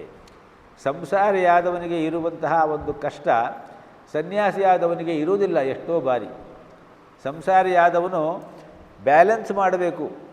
ಶಮ ದಮ ಸಮತೆ ಅಸಿಧಾರಾ ವ್ರತವೋ ಇದು ಅಂತ ಹೇಳ್ತಾರೆ. ಕತ್ತಿಯ ಅಲುಗಿನ ಮೇಲೆ ನಡೆಯುವಂತಹ ಒಂದು ವ್ರತ ಸಂಸಾರ ಜೀವನ. ಆದ್ದರಿಂದ ಇಲ್ಲಿ ಮಾಡುವಂತಹ ನಮ್ಮ ಸಾಧನೆಯ ನೆಲೆಯಲ್ಲಿ ಮಾಡುವಂತಹ ಎಲ್ಲ ಕ್ರಿಯಾಕರ್ಮಗಳು ಕೂಡ ಯಾವ ತಪಸ್ಸಿಗೂ ಕಡಿಮೆ ಇಲ್ಲದ್ದು. ಅದನ್ನು ನಾವು ಎಷ್ಟು ಸಾಧ್ಯವೋ ಅಷ್ಟನ್ನು ಮಾಡಬೇಕು. ಹಾಗೆ ಮಾಡಿದಾಗ ಮನಸ್ಸು ಉದಾರವಾಗ್ತದೆ. ಆ ಉದಾರತೆಯೇ ನಮ್ಮ ತಪಸ್ಸಿನ ಫಲ. ಆ ಉದಾರತೆಯೇ ಸಮಷ್ಟಿ ಪ್ರಜ್ಞೆಗೆ ಬೇಕಾಗುವಂತಹ ಒಂದು ಮುಖ್ಯವಾದಂತಹ ಒಂದು ಭಾವ. ಮನಸ್ಸು ಬೆಳೆಯಲಿ ಭುಜಿಸಿ 100 ಅನುಭವವ, ಹೊನಲು 100 ಬಾಳ ಕಡಲ ನುಬ್ಬಿಸಲಿ, ತನುಬಂಧ ಕಳಚಿ ಜೀವ ವಖಂಡ ಚೇತನದ ಕುಣಿತದಲ್ಲಿ ಕೂಡಿರಲಿ ನಮಗೆ. ಇನ್ನೂ ಒಂದು ಮಾತನ್ನು ಹೇಳ್ತಾರೆ, ಒಳಗೂಡು ವಿಶ್ವದಲ್ಲಿ ಅಂತ ಹೇಳಿ ಡಿ ವಿ ಜಿಯವರು. ಇಳಿಯುವೆನು ಮುಳುಗುವೆನು ವಿಶ್ವ ಆತ್ಮಸಾಗರದಿ, ಮುಳುಗಿ ಕಳೆಯುವೆನು ಬೇರೆತನದರಿವ, ಕುಣಿಯುವೆನು ಮೈ ಮರೆತು ಇಳೆ ಬಾಣ್ಗಳಾಟದಲ್ಲಿ, ಗಳಿಸಿ ಮನಸ್ಥಿತಿಯ ನೀನು. ನಾನು ಇಳೆ ಮತ್ತು ಬಾನು ಇಹವೂ ಉಂಟು ನನಗೆ, ಪರವೂ ಬೇಕು. ಇಹವೂ ಉಂಟು ನನಗೆ, ಪರವೂ ಬೇಕು ನನಗೆ. ಇಳೆ ಬಾನ್ಗಳ ಆಟದಲ್ಲಿ ಕುಣಿಯುವೆನು ಮೈ ಮರೆತು ಇಳೆ ಬಾನ್ಗಳ ಆಟದಲ್ಲಿ, ಗಳಿಸಿ ಮನಸ್ಥಿತಿಯ ನೀನು. ಕೃಷ್ಣ ಹೇಳಿದ್ದು ಪ್ರಭು ಸಂಹಿತೆ. ನನ್ನ ದೃಷ್ಟಿಯಲ್ಲಿ ಡಿ ವಿ ಜಿಯವರು ಹೇಳುವ ಪದ್ಯಗಳೆಲ್ಲ ಕಾಂತಾ ಸಂಹಿತೆ ಅಥವಾ ಮಿತ್ರ ಸಂಹಿತೆ. ಗಳಿಸಿ ಮನಸ್ಥಿತಿಯ ನೀನು. ಹೀಗೆ ಮಾಡಪ್ಪ ನೀನು. ಒಬ್ಬ ಅಜ್ಜ ಮೊಮ್ಮಗನಿಗೆ ಹೇಳ್ದಂಗೆ ಹೇಳ್ತಾರೆ. ಅವ್ರ ಧ್ವನಿಯೆಲ್ಲ ಹಾಗೇ ಬರುತ್ತೆ. ಇಡೀ ಕಗ್ಗದ ಎಲ್ಲ ಪದ್ಯಗಳು ಕೂಡ ಅದೇ ರೀತಿಯಲ್ಲಿ ಬರ್ತದೆ. ಆ ರೀತಿಯಲ್ಲಿ ನಮ್ಮ ಸ್ವಾರ್ಥದ ಬಯಕೆಗಳು ನಿಸ್ವಾರ್ಥಪೂರಿತವಾಗಬೇಕು. ಆಗ ನಮಗೆ ಒಳಗಿರುವ ಆ ಆತ್ಮನ ದರ್ಶನ ಆಗತ್ತೆ ಅಂತ ಹೇಳಿ ಈ ಶ್ಲೋಕಗಳ ಅರ್ಥ. 40ನೇ ಶ್ಲೋಕ ಹೇಳುತ್ತೆ, ಇಂದ್ರಿಯಾಣಿ ಮನೋಬುದ್ಧಿ ಅಸ್ಯ ಅಧಿಷ್ಠಾನಂ ಉಚ್ಯತೆ, ಏತೈಃ ವಿಮೋಹಯತಿ ಏಷ ಜ್ಞಾನಂ ಆವೃತ್ಯ ದೇಹಿನಂ. ಈ ಕಾಮಕ್ಕೆ ಯಾವುದು ಸ್ಥಾನ? ಕಾಮ ಇದೆ ನಮ್ಮಲ್ಲಿ, ಬಯಕೆಗಳಿದೆ ನಮ್ಮಲ್ಲಿ, ಆಸೆಗಳಿದೆ ನಮ್ಮಲ್ಲಿ. ಈ ಆಸೆಗಳ ಸ್ಥಾನ ಯಾವುದು? ಇಂದ್ರಿಯಾಣಿ ಮನೋ ಬುದ್ಧಿ ಅಸ್ಯ ಅಧಿಷ್ಠಾನಂ ಉಚ್ಯತೆ. ಅಧಿಷ್ಠಾನ ಅಂತ ಹೇಳಿದ್ರೆ ಆಶ್ರಯ ಸ್ಥಾನ. ಮನಸ್ಸು, ಬುದ್ಧಿ, ಇಂದ್ರಿಯಗಳು ಇದು ಒಂದಕ್ಕಿಂತ ಒಂದು ವಿಶೇಷವಾದದ್ದು. ಇಂದ್ರಿಯಗಳು ಸಾಮಾನ್ಯವಾಗಿ ನಮ್ಮ ಎಲ್ಲ ಕಾಮನೆಗಳಿಗೂ ಕಾರಣ ಅಲ್ವಾ? ಈಗ ಒಬ್ಬ ಮಾರ್ಕೆಟ್ನಲ್ಲಿ ಹೋಗ್ತಾ ಇರ್ತಾನೆ. ಒಂದು ಉದಾಹರಣೆ ಯಾರೋ ಕೊಟ್ಟಿರೋದು. ಅವನ ಕಣ್ಣಿಗೆ ಒಳ್ಳೆ ಆಲ್ಫೋನ್ಸ ಮಾವಿನ ಹಣ್ಣು ಕಾಣುತ್ತೆ. ಆ ಕಂಡು ಕೂಡಲೇ ಆ ಕಣ್ಣು ನಾಲಿಗೆಗೆ ರವಾನಿಸುತ್ತೆ ಆ ವಿಚಾರವನ್ನು. ನಾಲಿಗೆಗೆ ತಕ್ಷಣವೇ ಆಲ್ಫೋನ್ಸ ಹಣ್ಣು ತುಂಬ ಚೆನ್ನಾಗಿರುತ್ತೆ, ರುಚಿಯಾಗಿರುತ್ತೆ, ಬೇಕು. ಸೊ ಆ ಕಣ್ಣು ಮತ್ತು ನಾಲಿಗೆ ಇವೆರಡು ಮಾಡಿದ ಕೆಲಸವನ್ನು ಮನಸ್ಸಿಗೆ ರವಾನೆ ಮಾಡುತ್ತೆ. ಇದೆಲ್ಲ ಒಂದು ಕ್ಷಣದಲ್ಲಿ ಆಗಿ ಹೋಗ್ಬಿಡುತ್ತೆ.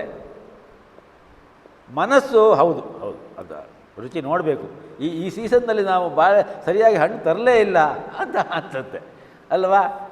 ಆವಾಗ ಮನಸ್ಸು ಏನು ಮಾಡುತ್ತೆ?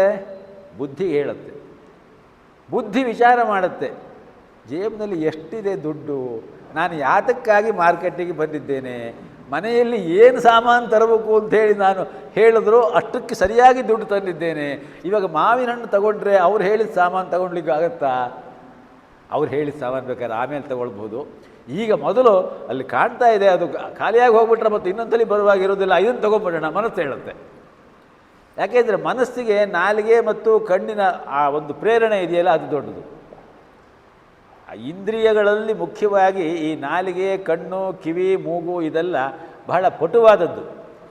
ಮನಃಷ್ಠಾನೀಂದ್ರಿಯಾಣಿ ಪ್ರಕೃತಿಸ್ಥಾನಿ ಕರ್ಷತಿ ಅಂತೇಳಿ ಮನಸ್ಸನ್ನು 6ನೇ ಇಂದ್ರಿಯ ಅಂತಲೇ ಹೇಳ್ತಾನೆ ಕೃಷ್ಣ ಪುರುಷೋತ್ತಮ ಯೋಗದ ಪ್ರಾರಂಭದಲ್ಲೇಯ. 5 ಇಂದ್ರಿಯಗಳ ಜೊತೆಯಲ್ಲಿ ಮನಃಷ್ಠಾನೀಂದ್ರಿಯಾಣಿ ಪ್ರಕೃತಿಸ್ಥಾನಿ ಕರ್ಷತಿ, ಪ್ರಕೃತಿಯಿಂದ ಎಲ್ಲವನ್ನೂ ಎಳೆಯುವುದು ಮನಸ್ಸೇ. ಆದ್ದರಿಂದ ನಾವು ಟ್ರೈನಿಂಗ್ ಕೊಡಬೇಕಾದ್ದು ಯಾವುದಕ್ಕೆ? ಮನಸ್ಸಿಗೆ.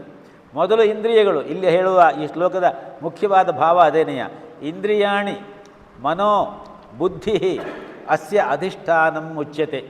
ಇವು ಮೂರೂ ಕೂಡ ಈ ನಮ್ಮ ಬೇಕುಗಳಿಗೆ, ನಮ್ಮ ಆಶಯಗಳಿಗೆ, ನಮ್ಮ ಇಚ್ಛೆಗಳಿಗೆ, ಕಾಮನೆಗಳಿಗೆ, ಕಾಮಕ್ಕೂ ಕೂಡ ಆಶ್ರಯಸ್ಥಾನ. ಏತೈಹಿ ವಿಮೋಹಯತಿ, ಇವುಗಳಿಂದ ಒಬ್ಬ ವ್ಯಕ್ತಿ ಮೋಹಗೊಳಿಸಲ್ಪಡುತ್ತಾನೆ. ಮೋಹದಿಂದ ನಾವು ಪರವಶರಾಗಿ ಬಿಡ್ತೀವಿ. ಏಷ ಜ್ಞಾನಂ ಆವೃತ್ಯ ದೇಹಿನಂ, ಇದು ಆ ಶರೀರದಲ್ಲಿ ಇರುವ ಆತ್ಮವನ್ನು ಮುಚ್ಚಿಕೊಂಡು ಬಿಡುತ್ತದೆ. ಅದು ಗೊತ್ತಾಗೋದೇ ಇಲ್ಲ ನಮಗೆ. ಬುದ್ಧಿ ಸ್ವಲ್ಪ ಕೆಲಸ ಮಾಡುತ್ತೆ. ಆ ಬುದ್ಧಿಗಿಂತ ಮೇಲಿರುವುದು ಯಾವುದು? ಯೋ ಬುದ್ಧೇ ಪರತಸ್ತು ಸಹ ಇಂದ್ರಿಯಾಣಿ ಪರಾನ್ಯಾಹು ಇಂದ್ರಿಯೇಭ್ಯ ಪರಂ ಮನಃ ಮನಸಸ್ತು ಪರಾ ಬುದ್ಧಿ ಯೋ ಬುದ್ಧೇ ಪರತಸ್ತು ಸಹ.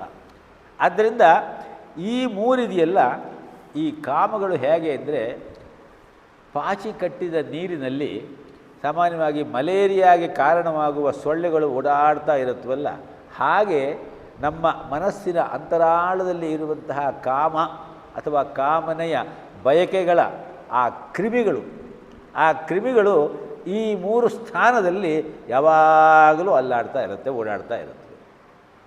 ಅವುಗಳನ್ನು ಸಾಮಾನ್ಯವಾಗಿ ಪಾಚಿ ಕಟ್ಟಿದ ನೀರಿನಲ್ಲಿ ಮಲೇರಿಯಾ ಕಾರಣವಾದ ಸೊಳ್ಳೆಗಳಿದ್ದರೆ ಏನು ಮಾಡ್ತಾರೆ? ಅದಕ್ಕೆ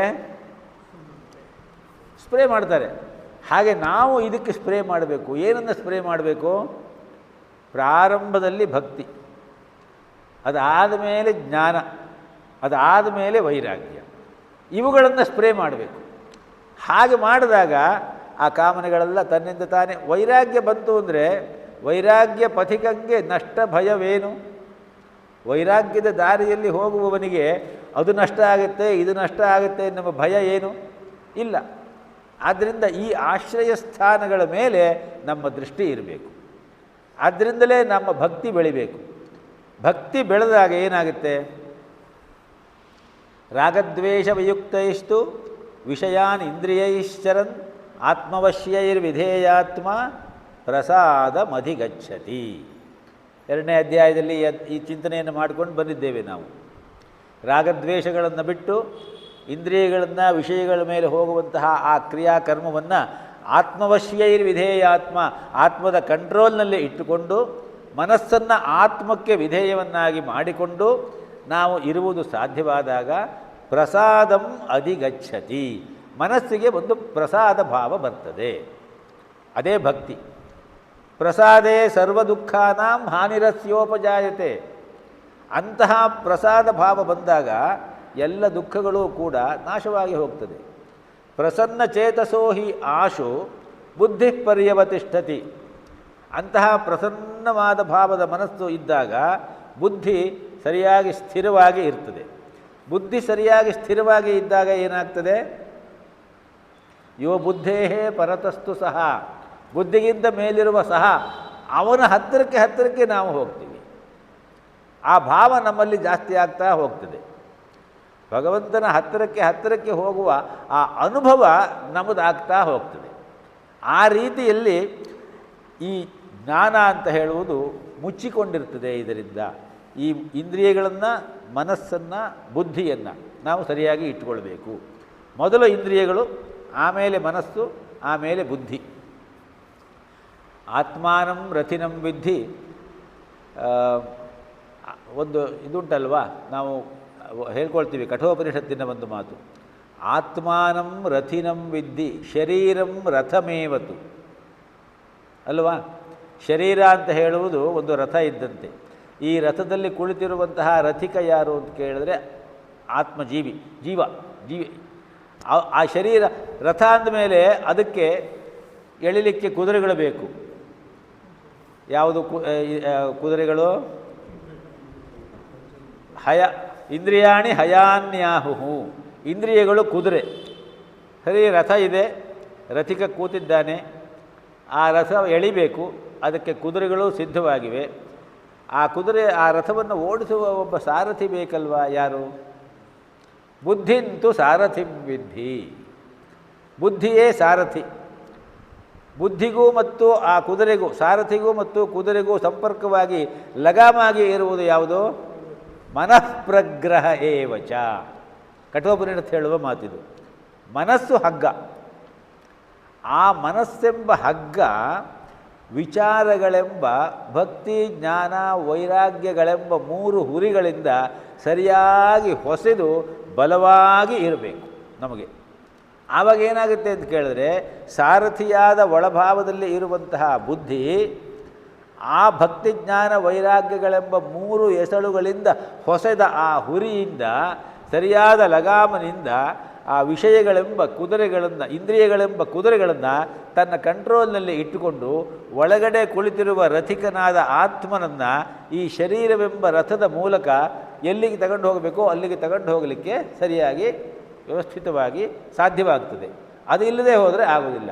ಆದ್ದರಿಂದ ಮನಸ್ಸು ಬಹಳ ಮುಖ್ಯವಾದದ್ದು. ಮನಸ್ಸಿಗಿಂತ ಮೇಲಿಂದು ಬುದ್ಧಿ. ಇಂದ್ರಿಯಗಳು ಮೊದಲ ಸ್ಥಾನದಲ್ಲಿವೆ. ಈ ಕಾಮನೆಗಳು, ಬಯಕೆಗಳು ಇವೆಲ್ಲವೂ ಕೂಡ ಆಶ್ರಯ ಸ್ಥಾನವಾಗಿ ಇದು ಇದೆ ಅಂತ ಹೇಳಿ ಈ 40ನೇ ಶ್ಲೋಕ ಹೇಳ್ತದೆ. 41ನೆಯ ಶ್ಲೋಕ ಏನು ಹೇಳುತ್ತೆ ಅಂದರೆ, ತಸ್ಮಾತ್ ತ್ವಂ ಇಂದ್ರಿಯಾಣಿ ಆದೌ ನಿಯಮ್ಯ ಭರತರ್ಷಭ. ಅದನ್ನೇ ಹೇಳ್ತಾ ಇದ್ದಾನೆ ಇಲ್ಲಿ. ಹೇ ಭರತರ್ಷಭ, ಅರ್ಜುನ, ತಸ್ಮಾತ್ ಆದ್ದರಿಂದ, ತ್ವಂ ನೀನು ಇಂದ್ರಿಯಾಣಿ ಆದೌ ನಿಯಮ್ಯ, ಮೊದಲು ಇಂದ್ರಿಯಗಳನ್ನು ನೀನು ಕಂಟ್ರೋಲ್ನಲ್ಲಿ ಇಟ್ಕೊ. ಇಂದ್ರಿಯಾಣಿ ಆದೌ ನಿಯಮ್ಯ ಪಾಪ್ಮಾನಂ ಪ್ರಜಹಿ ಏನಂ ಜ್ಞಾನ ವಿಜ್ಞಾನ ನಾಶನಂ. ಏನಂ ಜ್ಞಾನ ವಿಜ್ಞಾನ ನಾಶನಂ ಪಾಪ್ಮಾನಂ ಪ್ರಜಹಿ. ಪ್ರಜಹಿ ಅಂದರೆ ನೀನು ಅದನ್ನು ತೆಗೆದುಹಾಕು, ನಾಶ ಮಾಡು. ಯಾವುದನ್ನು? ಏನಂ, ಇದನ್ನು. ಯಾವುದನ್ನು? ಜ್ಞಾನ ವಿಜ್ಞಾನ ನಾಶನಂ. ನಮ್ಮ ಒಳಗೆ ಇರಬಹುದಾದಂತಹ ಜ್ಞಾನ ಮತ್ತು ವಿಜ್ಞಾನಗಳನ್ನು ನಾಶ ಮಾಡುವ. ಜ್ಞಾನ ಮತ್ತು ವಿಜ್ಞಾನವನ್ನು ನಾಶ ಮಾಡುವ ಅಂತ ಹೇಳಿದ್ರೆ, ಜ್ಞಾನ ಅಂದರೆ ಏನು? ಜ್ಞಾನ ಅಂತ ಹೇಳಿದ್ರೆ ಅದಕ್ಕೆ ಭಾಷ್ಯದಲ್ಲಿ ಆಚಾರ್ಯರು ಹೇಳುವುದು, ಶಾಸ್ತ್ರತಃ ಆಚಾರ್ಯತಶ್ಚ ಆತ್ಮಾದೀನಾಂ ಅವಬೋಧ. ಶಾಸ್ತ್ರಗಳ ಮೂಲಕ ಆಚಾರ್ಯರೋ ಅಥವಾ ಗುರುಗಳೋ ಹೇಳಿರುವಂತಹ ಯಾವ ಆತ್ಮನನ್ನು ತಿಳಿದುಕೊಳ್ಳಲು ಬೇಕಾದಂತಹ ಒಂದು ತಿಳಿವಳಿಕೆ ಇದೆಯೋ ಅದು ಜ್ಞಾನ. ವಿಜ್ಞಾನ ಅಂದರೆ ಏನು? ವಿಶೇಷತಃ ತದನುಭವ. ವಿಜ್ಞಾನ ಅಂತ ಹೇಳಿದ್ರೆ ಅದನ್ನು ಹೇಳಿದ್ರು ಅವರು, ಹೀಗೀಗೆ ಆತ್ಮ ಅಂದರೆ ಇದು, ಇಂದ್ರಿಯಗಳು ಅಂದರೆ ಇದು, ಮನಸ್ಸು ಅಂದರೆ ಇದು, ಬುದ್ಧಿ ಅಂದರೆ ಇದು, ಇದರ ಒಳಗಡೆಗೆ ಆತ್ಮನ ಜ್ಞಾನ ಇದೆ. ಆ ಜ್ಞಾನ ಬರಬೇಕಾದ್ರೆ ಇವುಗಳನ್ನೆಲ್ಲ ಸ್ವಚ್ಛವಾಗಿ ಇಟ್ಕೊಳ್ಬೇಕು. ಹಾಗೆಲ್ಲ ಮಾಡಬೇಕು ಅಂತ ಹೇಳುವುದು ಜ್ಞಾನ. ಹಾಗೆ ಮಾಡಿ ಅದರ ಮೂಲಕವಾಗಿ ಒಳಗಿರುವ ಆನಂದ ಸ್ವರೂಪಿಯನ್ನು ನೋಡುವುದು ವಿಜ್ಞಾನ. ಒಟ್ಟಿನಲ್ಲಿ ಅದು ಜ್ಞಾನ ಅಂದರೆ ಥಿಯರಿ ಅಂತ ಹೇಳ್ಬೋದು, ವಿಜ್ಞಾನ ಅಂತ ಹೇಳಿದ್ರೆ ಪ್ರಾಕ್ಟಿಕಲ್ ಅಂತ ಹೇಳ್ಬೋದು. ಅದೆರಡನ್ನೂ ನಾಶ ಮಾಡ್ತದೆ ಇದು. ಯಾವುದು? ಕಾಮ ಮತ್ತು ಕ್ರೋಧ, ಲೋಭ ಇತ್ಯಾದಿಗಳು. ಏನಂ ಅಂತ ಹೇಳಿದ್ರೆ ಆ ಕಾಮಕ್ರೋಧಗಳನ್ನು. ಅದು ಏನು ಮಾಡ್ತದೆ? ಜ್ಞಾನ ವಿಜ್ಞಾನ ನಾಶನಂ. ಜ್ಞಾನ ಮತ್ತು ವಿಜ್ಞಾನ ಎರಡನ್ನೂ ನಾಶ ಮಾಡುವುದಕ್ಕೆ ಕಾರಣವಾಗಿರುವುದು. ಅದು ಎಂಥದ್ದದು? ಪಾಪ್ಮಾನಂ, ಅತ್ಯಂತ ಪಾಪಭೂಯಿಷ್ಠವಾದದ್ದು. ಅದನ್ನು ನೀನು ಪ್ರಜಹಿ, ನಾಶ ಮಾಡು. ಹಾಗೆ ನಾಶ ಮಾಡಬೇಕಾದ್ರೆ ನೀನು ಏನು ಮಾಡ್ಕೊಳ್ಬೇಕು? ತಸ್ಮಾತ್ ತ್ವಂ ಆದೌ ಇಂದ್ರಿಯಾಣಿ ನಿಯಮ್ಯ, ಇಂದ್ರಿಯಗಳನ್ನು ಕಂಟ್ರೋಲ್ನಲ್ಲಿ ತೆಗೆದುಕೊಳ್ಬೇಕು. ಅದು 41ನೇ ಶ್ಲೋಕದ ಭಾವಾರ್ಥ. ಇದು 42ನೇ ಶ್ಲೋಕ ಈಗಾಗಲೇ ನಾವು ಹೇಳ್ಕೊಂಡ್ವಿ. ಇಂದ್ರಿಯಾಣಿ ಪರಾಣ್ಯಾಹು ಇಂದ್ರಿಯೇಭ್ಯ ಪರಂ ಮನಃ ಮನಸಸ್ತು ಪರಾ ಬುದ್ಧಿ ಯೋ ಬುದ್ಧೇ ಪರತಸ್ತು ಸಹ. ಇಂದ್ರಿಯಗಳು ಶರೀರದಲ್ಲಿ ಮುಖ್ಯವಾದದ್ದು. ಶರೀರ ಇಂದ್ರಿಯಗಳು ಇಲ್ಲದೆ ಹೋದರೆ ಶರೀರದಿಂದ ಏನು ಕೆಲಸವೂ ಮಾಡಲಿಕ್ಕೆ ಸಾಧ್ಯವಿಲ್ಲ. ಇಂದ್ರಿಯಗಳು, ನಾವು ಸಾಧನೆಯ ನೆಲೆಯಲ್ಲಿ ಇಂದ್ರಿಯಗಳು ಕೊನೆಯ ಹಂತಕ್ಕೆ ಬಂದರೂ ಇಂದ್ರಿಯಗಳು ಇಲ್ಲದೆ ಹೋದರೆ ಶರೀರವನ್ನು ಶರೀರ ಅಂತ ಹೇಳಲಿಕ್ಕಾಗೋದಿಲ್ಲ. ಯಾವುದೇ ಒಂದು ಅಂಗ ಇಲ್ಲದೆ ಹೋದರೂ ಕೂಡ ಅವನನ್ನು ಶ್ರೀಕಾರದಿಂದ ಕರೆಯೋದಿಲ್ಲ ಅಂತ ನಮ್ಮಲ್ಲಿ ಒಂದು ಶಾಸ್ತ್ರ ಉಂಟು. ಶ್ರೀಮತಿ ಮತ್ತು ಶ್ರೀ ಅಂತ ಹೆಸರಿನ ಹಿಂದೆ ಹಾಕ್ತೀವಿ ನಾವು. ಆ ಶ್ರೀಮತಿ ಮತ್ತು ಶ್ರೀ ಅನ್ನೋದು ಏನು ತೋರಿಸುತ್ತೆ ಅಂತ ಹೇಳಿದ್ರೆ, ಶರೀರದಲ್ಲಿ ಇರಬೇಕಾದಂತಹ ಎಲ್ಲ ಇಂದ್ರಿಯಗಳು ಅಂಗೋಪಾಂಗಗಳೆಂಬ ಸಂಪತ್ತು ಸಂಪೂರ್ಣವಾಗಿ ಯಾರಿಗೆ ಇದೆಯೋ ಅವರು ಅಂತ ಅರ್ಥ. ಇದು ನಮ್ಮ ಶಾಸ್ತ್ರದ ಒಂದು ಪರಂಪರೆಯಲ್ಲಿ ಈ ಮಾತನ್ನು ಹೇಳ್ತಾರೆ. ಆದ್ದರಿಂದ ಶ್ರೀ ಅಂತ ಹೇಳಿ ಸಂಬೋಧನೆ ಮಾಡಿ ಇಂಥವರು ಅಂದರೆ ಅವರಲ್ಲಿ ಎಲ್ಲ ಸಂಪತ್ತು ಇದೆ. ಆದ್ದರಿಂದ ಇಲ್ಲಿ ಇಂದ್ರಿಯಗಳು ಶರೀರಕ್ಕೆ ಬಹಳ ಮುಖ್ಯ. ಇಂದ್ರಿಯಗಳಿಗಿಂತ ಮನಸ್ಸು ಮುಖ್ಯ, ಮನಸ್ಸಿಗಿಂತ ಬುದ್ಧಿ ಮುಖ್ಯ.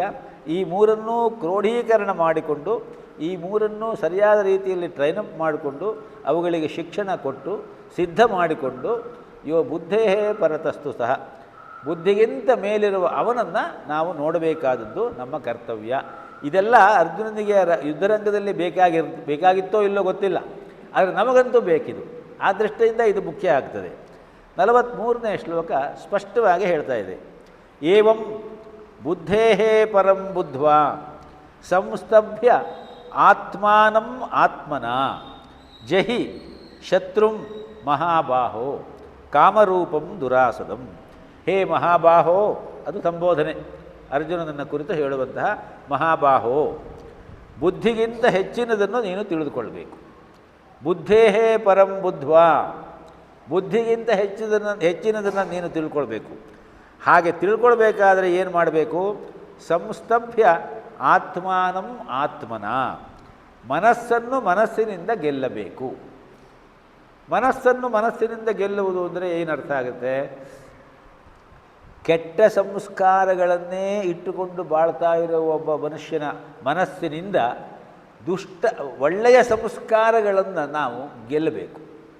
ಆ ಕೆಟ್ಟ ಸಂಸ್ಕಾರಗಳನ್ನು ಬಿಟ್ಟು ಕೆಟ್ಟ ಸಂಸ್ಕಾರಯುತವಾದ ಮನಸ್ಸಿನಿಂದ ನಾವು ಒಳ್ಳೆಯ ಸಂಸ್ಕಾರಯುತವಾದ ಮನಸ್ಸಿನೆಡೆಗೆ ಹೋಗಬೇಕು. ಆತ್ಮಾನಂ ಆತ್ಮನ, ಒಳ್ಳೆಯ ಸಂಸ್ಕಾರಗಳು ಜಾಸ್ತಿ ಆದಾಗ ಕೆಟ್ಟ ಸಂಸ್ಕಾರಗಳು ತನ್ನಿಂದ ತಾನೇ ನಾಶವಾಗಿ ಹೋಗ್ತದೆ.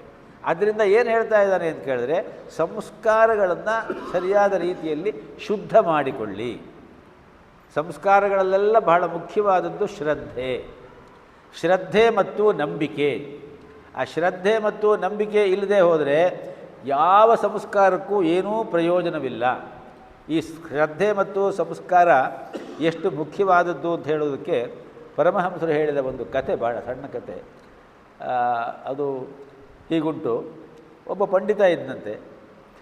ಆ ಪಂಡಿತನ ಮನೆಗೆ ಒಬ್ಬಾಕೆ ಹಾಲು ಮಾರುವವಳು ಹಾಲು ತಂದು ಕೊಡ್ತಾಯಿದ್ಲು. ಪ್ರತಿನಿತ್ಯ ನಿಗದಿಯಾದ ಸಮಯಕ್ಕೆ ಬೆಳಗ್ಗೆ ತಂದು ಕೊಡ್ತಾಯಿದ್ಲು. ಒಂದು ದಿವಸ ಆಕೆ ಬರೋದು ಸ್ವಲ್ಪ ಲೇಟ್ ಆಯಿತು. ಪಂಡಿತ ಹಾಲು ಹಾಕಿಸ್ಕೊಂಡು, ಯಾಕಮ್ಮ ಲೇಟಾಗಿ ಬಂದಿದೆಯಾ ಇವತ್ತು? ಯಾವತ್ತೂ ಈ ರೀತಿ ಬರ್ತಾ ಇರಲಿಲ್ಲ ನೀನು. ಅದಕ್ಕೆ ಅವಳು ಹೇಳ್ತಾಳೆ, ರಾತ್ರಿಯೆಲ್ಲ ಮಳೆ ಬಂದುಬಿಡ್ತಲ್ಲ ಬುದ್ಧಿ, ನಾನು ಬರುವ ದಾರಿಯಲ್ಲಿ ಒಂದು ತೊರೆ ಇದೆ, ಅದನ್ನು ದಾಟ್ಕೊಂಡು ಬರೋಕ್ಕೂ ಕಷ್ಟ ಆಗುತ್ತೆ. ಉಕ್ಕಡದವನು ಎಲ್ಲೋ ಹೋಗಿಬಿಟ್ಟಿದ್ದ, ಹಾಗಾಗಿ ಅವನಿಗೆ ಕಾಯಬೇಕಾಯಿತು. ಪಂಡಿತ ಬಹಳ ಹಗುರವಾದ ಮಾತಿನಲ್ಲಿ, ಏನಮ್ಮ ಎಲ್ಲರೂ ಹೇಳ್ತಾರೆ ದೇವರನ್ನ ಹೆಸರು ಹೇಳಿಕೊಂಡ್ರೆ ಭವಸಾಗರವನ್ನೇ ದಾಟಿಸುತ್ತೆ ಅಂಥೇಳಿ, ಈ ಸಣ್ಣ ತೊರೆ ದಾಟಲಿಕ್ಕಾಗಲಿಲ್ವ ನಿನ್ನ ಕೈಯಿಂದ ಅಂತ ಕೇಳ್ತಾನಂತವನು. ಅವನೇನೋ ಯಾವ ರೀತಿಯಲ್ಲಿ ಕೇಳಿನೋ ಗೊತ್ತಿಲ್ಲ ಆ ಪಂಡಿತ.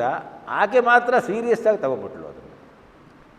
ಏನಾಯಿತು, ಮಾರನೇ ದಿವಸನೂ ಅವಳು ಹಾಲು ಹಾಕ್ಲಿಕ್ಕೆ ಬಂದಳು. ಕರೆಕ್ಟಾಗಿ ಟೈಮಿಗೆ ಬಂದಳು. ಆಶ್ಚರ್ಯ ಆಯಿತು ಈ ಪಂಡಿತನಿಗೆ. ಏನಮ್ಮ ಇವತ್ತು ಕರೆಕ್ಟಾಗಿ ಬಂದುಬಿಟ್ಟಿದೆಯಾ? ನಿನ್ನೆ ರಾತ್ರಿ ಕೂಡ ಮಳೆ ಬಂದಿದೆ, ಇವತ್ತು ತೊರೆ ಉಕ್ಕಿ ಬಂದಿರಲಿಲ್ವಾ? ಬಂದಿತ್ತು ಸ್ವಾಮಿ, ನಿನ್ನೆ ನೀವೇ ಹೇಳಿದ್ರಲ್ಲ, ದೇವ್ರ ನಾಮ ಹೇಳಿಕೊಂಡ್ರೆ ದೇವರು ನಮ್ಮನ್ನು ತೇಲಿಸುತ್ತೆ, ಅದು ಭವಸಾಗರವನ್ನೇ ದಾಟ್ಬೋದು ಅಂಥದ್ರಲ್ಲಿ ಈ ತೊರೆ ಯಾವುದು ಅಂತ ದೇವ್ರ ನಾಮ ಹೇಳ್ಕೊಂಡು ಬಂದುಬಿಟ್ಟೆ ಸ್ವಾಮಿ ನಾನು. ಈಗ ಕಷ್ಟಪಡೋದು, ಸಂಕಟ ಪಡೋದು, ಆಶ್ಚರ್ಯ ಪಡೋದು ಸರದಿ ಪಂಡಿತನಿಗೆ ಬಂತು. ಇಲ್ಲ ಇಲ್ಲ, ಇದನ್ನು ನಂಬಲಿಕ್ಕೆ ಆಗೋದಿಲ್ಲ. ಅವನು ಒಳ ಮನಸ್ಸು ಹೇಳ್ತು, ಇದು ಸಾಧ್ಯವೇ? ಅವನಲ್ಲಿ ವಿದ್ಯೆ ಇತ್ತು, ಶಾಸ್ತ್ರ ಇತ್ತು, ಬೇಕಾದಷ್ಟು ತಿಳುವಳಿಕೆ ಇತ್ತು, ಆದರೆ ನಂಬಿಕೆ ಇರಲಿಲ್ಲ, ಶ್ರದ್ಧೆ ಇರಲಿಲ್ಲ. ಸೊ ಏನು ಮಾಡ್ತಾನೆ, ನಾನು ಪರೀಕ್ಷೆ ಮಾಡಬೇಕು, ನಡಿ ನೋಡೋಣ, ಹೌದಾ ಅಂತ ಹೇಳಿಬಿಟ್ಟು. ನೀನು ಆ ಥರ ಬಂದಿದ್ದು ಹೌದು, ತಾನು ಪರೀಕ್ಷೆ ಮಾಡಬೇಕು ಅಂತ ಹೇಳ್ಕೊಂಡಿಲ್ಲ, ನೀನು ಆ ಥರ ಬಂದಿದೆಯೋ ಇಲ್ಲೋ ಅಂತ ನಾ ಪರೀಕ್ಷೆ ಮಾಡಬೇಕು, ನಡಿ ನೋಡೋಣ. ಸರಿ, ಕರ್ಕೊಂಡು ಹೋಗ್ತಾನೆ. ಅವಳೇನು ಮಾಡ್ತಾಳೆ, ನದಿ ಹತ್ರ ಹೋಗ್ತಾಳೆ, ಯಾವುದೋ ಒಂದು ದೇವರ ಸ್ಮರಣೆ ಮಾಡಿಕೊಂಡು ನಡ್ಕೊಂಡು ಹೋಗೇ ಬಿಡ್ತಾಳೆ. ಆಗ ಪಂಡಿತನಿಗೆ ಅನ್ನಿಸ್ತಂತೆ, ಓಹೋ, ದೇವರ ನಾಮ, ದೇವರಲ್ಲಿ ಇರುವಂತಹ ಭಕ್ತಿ ಶ್ರದ್ಧೆ ತೇಲ್ಸುತ್ತೆ ನೀರಿನ ಮೇಲೆ ನಮ್ಮನ್ನು ಕೂಡ ಅಂತ ಹೇಳಿ, ಹಾಗಾದರೆ ನಾನು ಪ್ರಯತ್ನ ಮಾಡ್ತೀನಿ, ಅಲ್ಲೇ ಇದೆ ಶ್ರದ್ಧೆ. ನಾನು ಪ್ರಯತ್ನ ಮಾಡ್ತೀನಿ ಅನ್ನುವಾಗ ಆ ಶ್ರದ್ಧೆ ಇಲ್ಲ, ನಂಬಿಕೆ ಇಲ್ಲ ಅನ್ನೋದಲ್ಲೇ ಗೊತ್ತಾಗುತ್ತೆ ಅಂತ ಹೇಳಿ ನೀರಿನ ಮೇಲೆ ಹೊರಟನಂತೆ. ನೀರು ಇವನನ್ನು ಮುಳುಗಿಸ್ತಾ ಬಂತು. ಸರಿ, ಅದು ತೇಲಿಸ್ಲೇ ಇಲ್ಲ. ಮುಳುಗಿಸ್ದಂತೆ ಅವನು ಪಂಚ ಮೇಲಕ್ಕೆ ಎತ್ಕೊಂಡು ಕಟ್ಕೊಳ್ತಾ ಹೋದ. ಸರಿ, ಅದು ಇವನು ಎತ್ತಿ ಕಟ್ಟಷ್ಟು ಅದು ಮತ್ತೆ ನೀರು ಜಾಸ್ತಿ ಬಂತು. ಆವಾಗ ಮುಂದೆ ನಡ್ಕೊಂಡು ಹೋಗ್ತಾ ಇದ್ದಂತಹ ಹಾಲಮ್ಮನ್ನು ಕರೆದ್ಬಿಟ್ಟು, ಏನಮ್ಮ ನಿನ್ನನ್ನು ತೇರಿಸ್ತಾ ಇದೆ, ನನ್ನನ್ನು ಮುಳುಗಿಸ್ತಾ ಇದೆಯಲ್ಲ ಈ ನೀರು. ಅವಳು ತಿರುಗಿ ನೋಡಿಬಿಟ್ಟು ನಗುತ್ತಾ ಹೇಳಿದಂತೆ, ದೇವ್ರ ನಾಮ ಹೇಳೋದೇನೋ, ಪಂಚ ಮೇಲಕ್ಕೆ ಕಟ್ಕೊಂಡು ಬರೋದೇನಲ್ಲಿ? ದೇವ್ರ ನಾಮವನ್ನು ಹೇಳ್ಕೊಳ್ತಾ ಇದ್ದೀರಿ, ಪಂಚ ಮೇಲಕ್ಕೆ ಕಟ್ಕೊಂಡು ಬರ್ತಾ ಇದ್ದೀರಿ, ಅಲ್ಲಿಗೆ ಏನಾಯ್ತು ಅರ್ಥ? ನೀವು ಪಂಚ ಮೇಲಕ್ಕೆ ಬರ್ತೀನಿ ಅಂದರೆ ನಿಮಗೆ ನಂಬಿಕೆ ಇಲ್ಲ, ಶ್ರದ್ಧೆ ಇಲ್ಲ. ಅದರಿಂದ ಶ್ರದ್ಧೆ, ನಂಬಿಕೆ ಅಂತ ಹೇಳುವುದು ಯಾವ ವಿದ್ಯೆಯಿಂದ ಬರುವಂಥದ್ದಲ್ಲ. ಈ ನಂಬಿಕೆ ಮತ್ತು ಶ್ರದ್ಧೆ ಇದೆಯಲ್ಲ, ಇದೆರಡನ್ನ ವೈದ್ಯಕೀಯ ವಿಜ್ಞಾನದಲ್ಲಿ ಸೈಕೋಫಿಲಾಕ್ಸಿ ಅನ್ನುವಂತಹ ಒಂದು ಪದದಿಂದ ಕರೀತಾರೆ. ಅದಕ್ಕೊಂದು ಸಣ್ಣ ಸಾಮತಿಯೇ ಇದೆ, ಮುಂದಿನ ಕ್ಲಾಸ್ನಲ್ಲಿ ಅದನ್ನು ತಿಳ್ಕೊಳ್ಳೋಣ. ಆ ರೀತಿಯಲ್ಲಿ ಸಂಸ್ತಭ್ಯ ಆತ್ಮನ, ನಮ್ಮ ಮನಸ್ಸಿನಿಂದ ನಮ್ಮ ಮನಸ್ಸನ್ನು ಗೆಲ್ಲುವುದು ಅಂದರೆ ಒಳ್ಳೆಯ ಸಂಸ್ಕಾರಗಳಿಂದ ಕೆಟ್ಟ ಸಂಸ್ಕಾರಗಳನ್ನೆಲ್ಲ ನಾಶ ಮಾಡಿಕೊಂಡು, ಮಹಾಬಾಹೋ ದುರಾಸದಂ ಕಾಮರೂಪಂ ಶತ್ರುಂ ಜಹಿ, ಅತ್ಯಂತ ದುರ್ಜಯನಾದ ಈ ಕಾಮಕ್ರೋಧಾದಿ ರೂಪದ ಶತ್ರುವನ್ನು ನೀನು ನಾಶ ಮಾಡಿ ನಿನ್ನ ಸಾಧನೆಯಲ್ಲಿ ಮುಂದಕ್ಕೆ ಹೋಗಬಹುದು ಅರ್ಜುನ. ಹಾಗೆ ತಿಳಿದವರು ಮಾಡ್ತಾರೆ ಅಂತ ಹೇಳಿ ಕೃಷ್ಣ ಈ ಕರ್ಮದ ಅಧ್ಯಾಯವನ್ನು ಸಮಾಪ್ತಿ ಮಾಡ್ತಾರೆ ಇಲ್ಲಿಗೆ. ಇಲ್ಲಿ ಮುಂದಿಂದ ನಿರ್ಲೇಪ ಕರ್ಮಯೋಗ ಅಂತ 4ನೇ ಅಧ್ಯಾಯ, ಅದು ಸನ್ಯಾಸ ಯೋಗ ಅಂತ ಕೂಡ ಹೇಳ್ತಾರೆ. ಓಂ ತತ್ಸದಿತಿ ಶ್ರೀಮದ್ಭಗವದ್ಗೀತಾಸು ಬ್ರಹ್ಮವಿದ್ಯಾಯಾಂ ಯೋಗಶಾಸ್ತ್ರೇ ಶ್ರೀಕೃಷ್ಣಾರ್ಜುನ ಸಂವಾದೇ ಕರ್ಮಯೋಗೋ ನಾಮ ತೃತೀಯೋಧ್ಯಾಯಃ. ಶ್ರೀಕೃಷ್ಣಾರ್ಪಣಮಸ್ತು. ಓಂ ಪೂರ್ಣಮದಃ ಪೂರ್ಣಮಿದಂ ಪೂರ್ಣಾತ್ ಪೂರ್ಣಮುದಚ್ಯತೆ ಪೂರ್ಣಸ್ಯ ಪೂರ್ಣಮಾದಾಯ ಪೂರ್ಣಮೇವಾವಶಿಷ್ಯತೆ. ಓಂ ಶಾಂತಿ ಶಾಂತಿ ಶಾಂತಿ. ಶ್ರೀಕೃಷ್ಣಾರ್ಪಣಮಸ್ತು.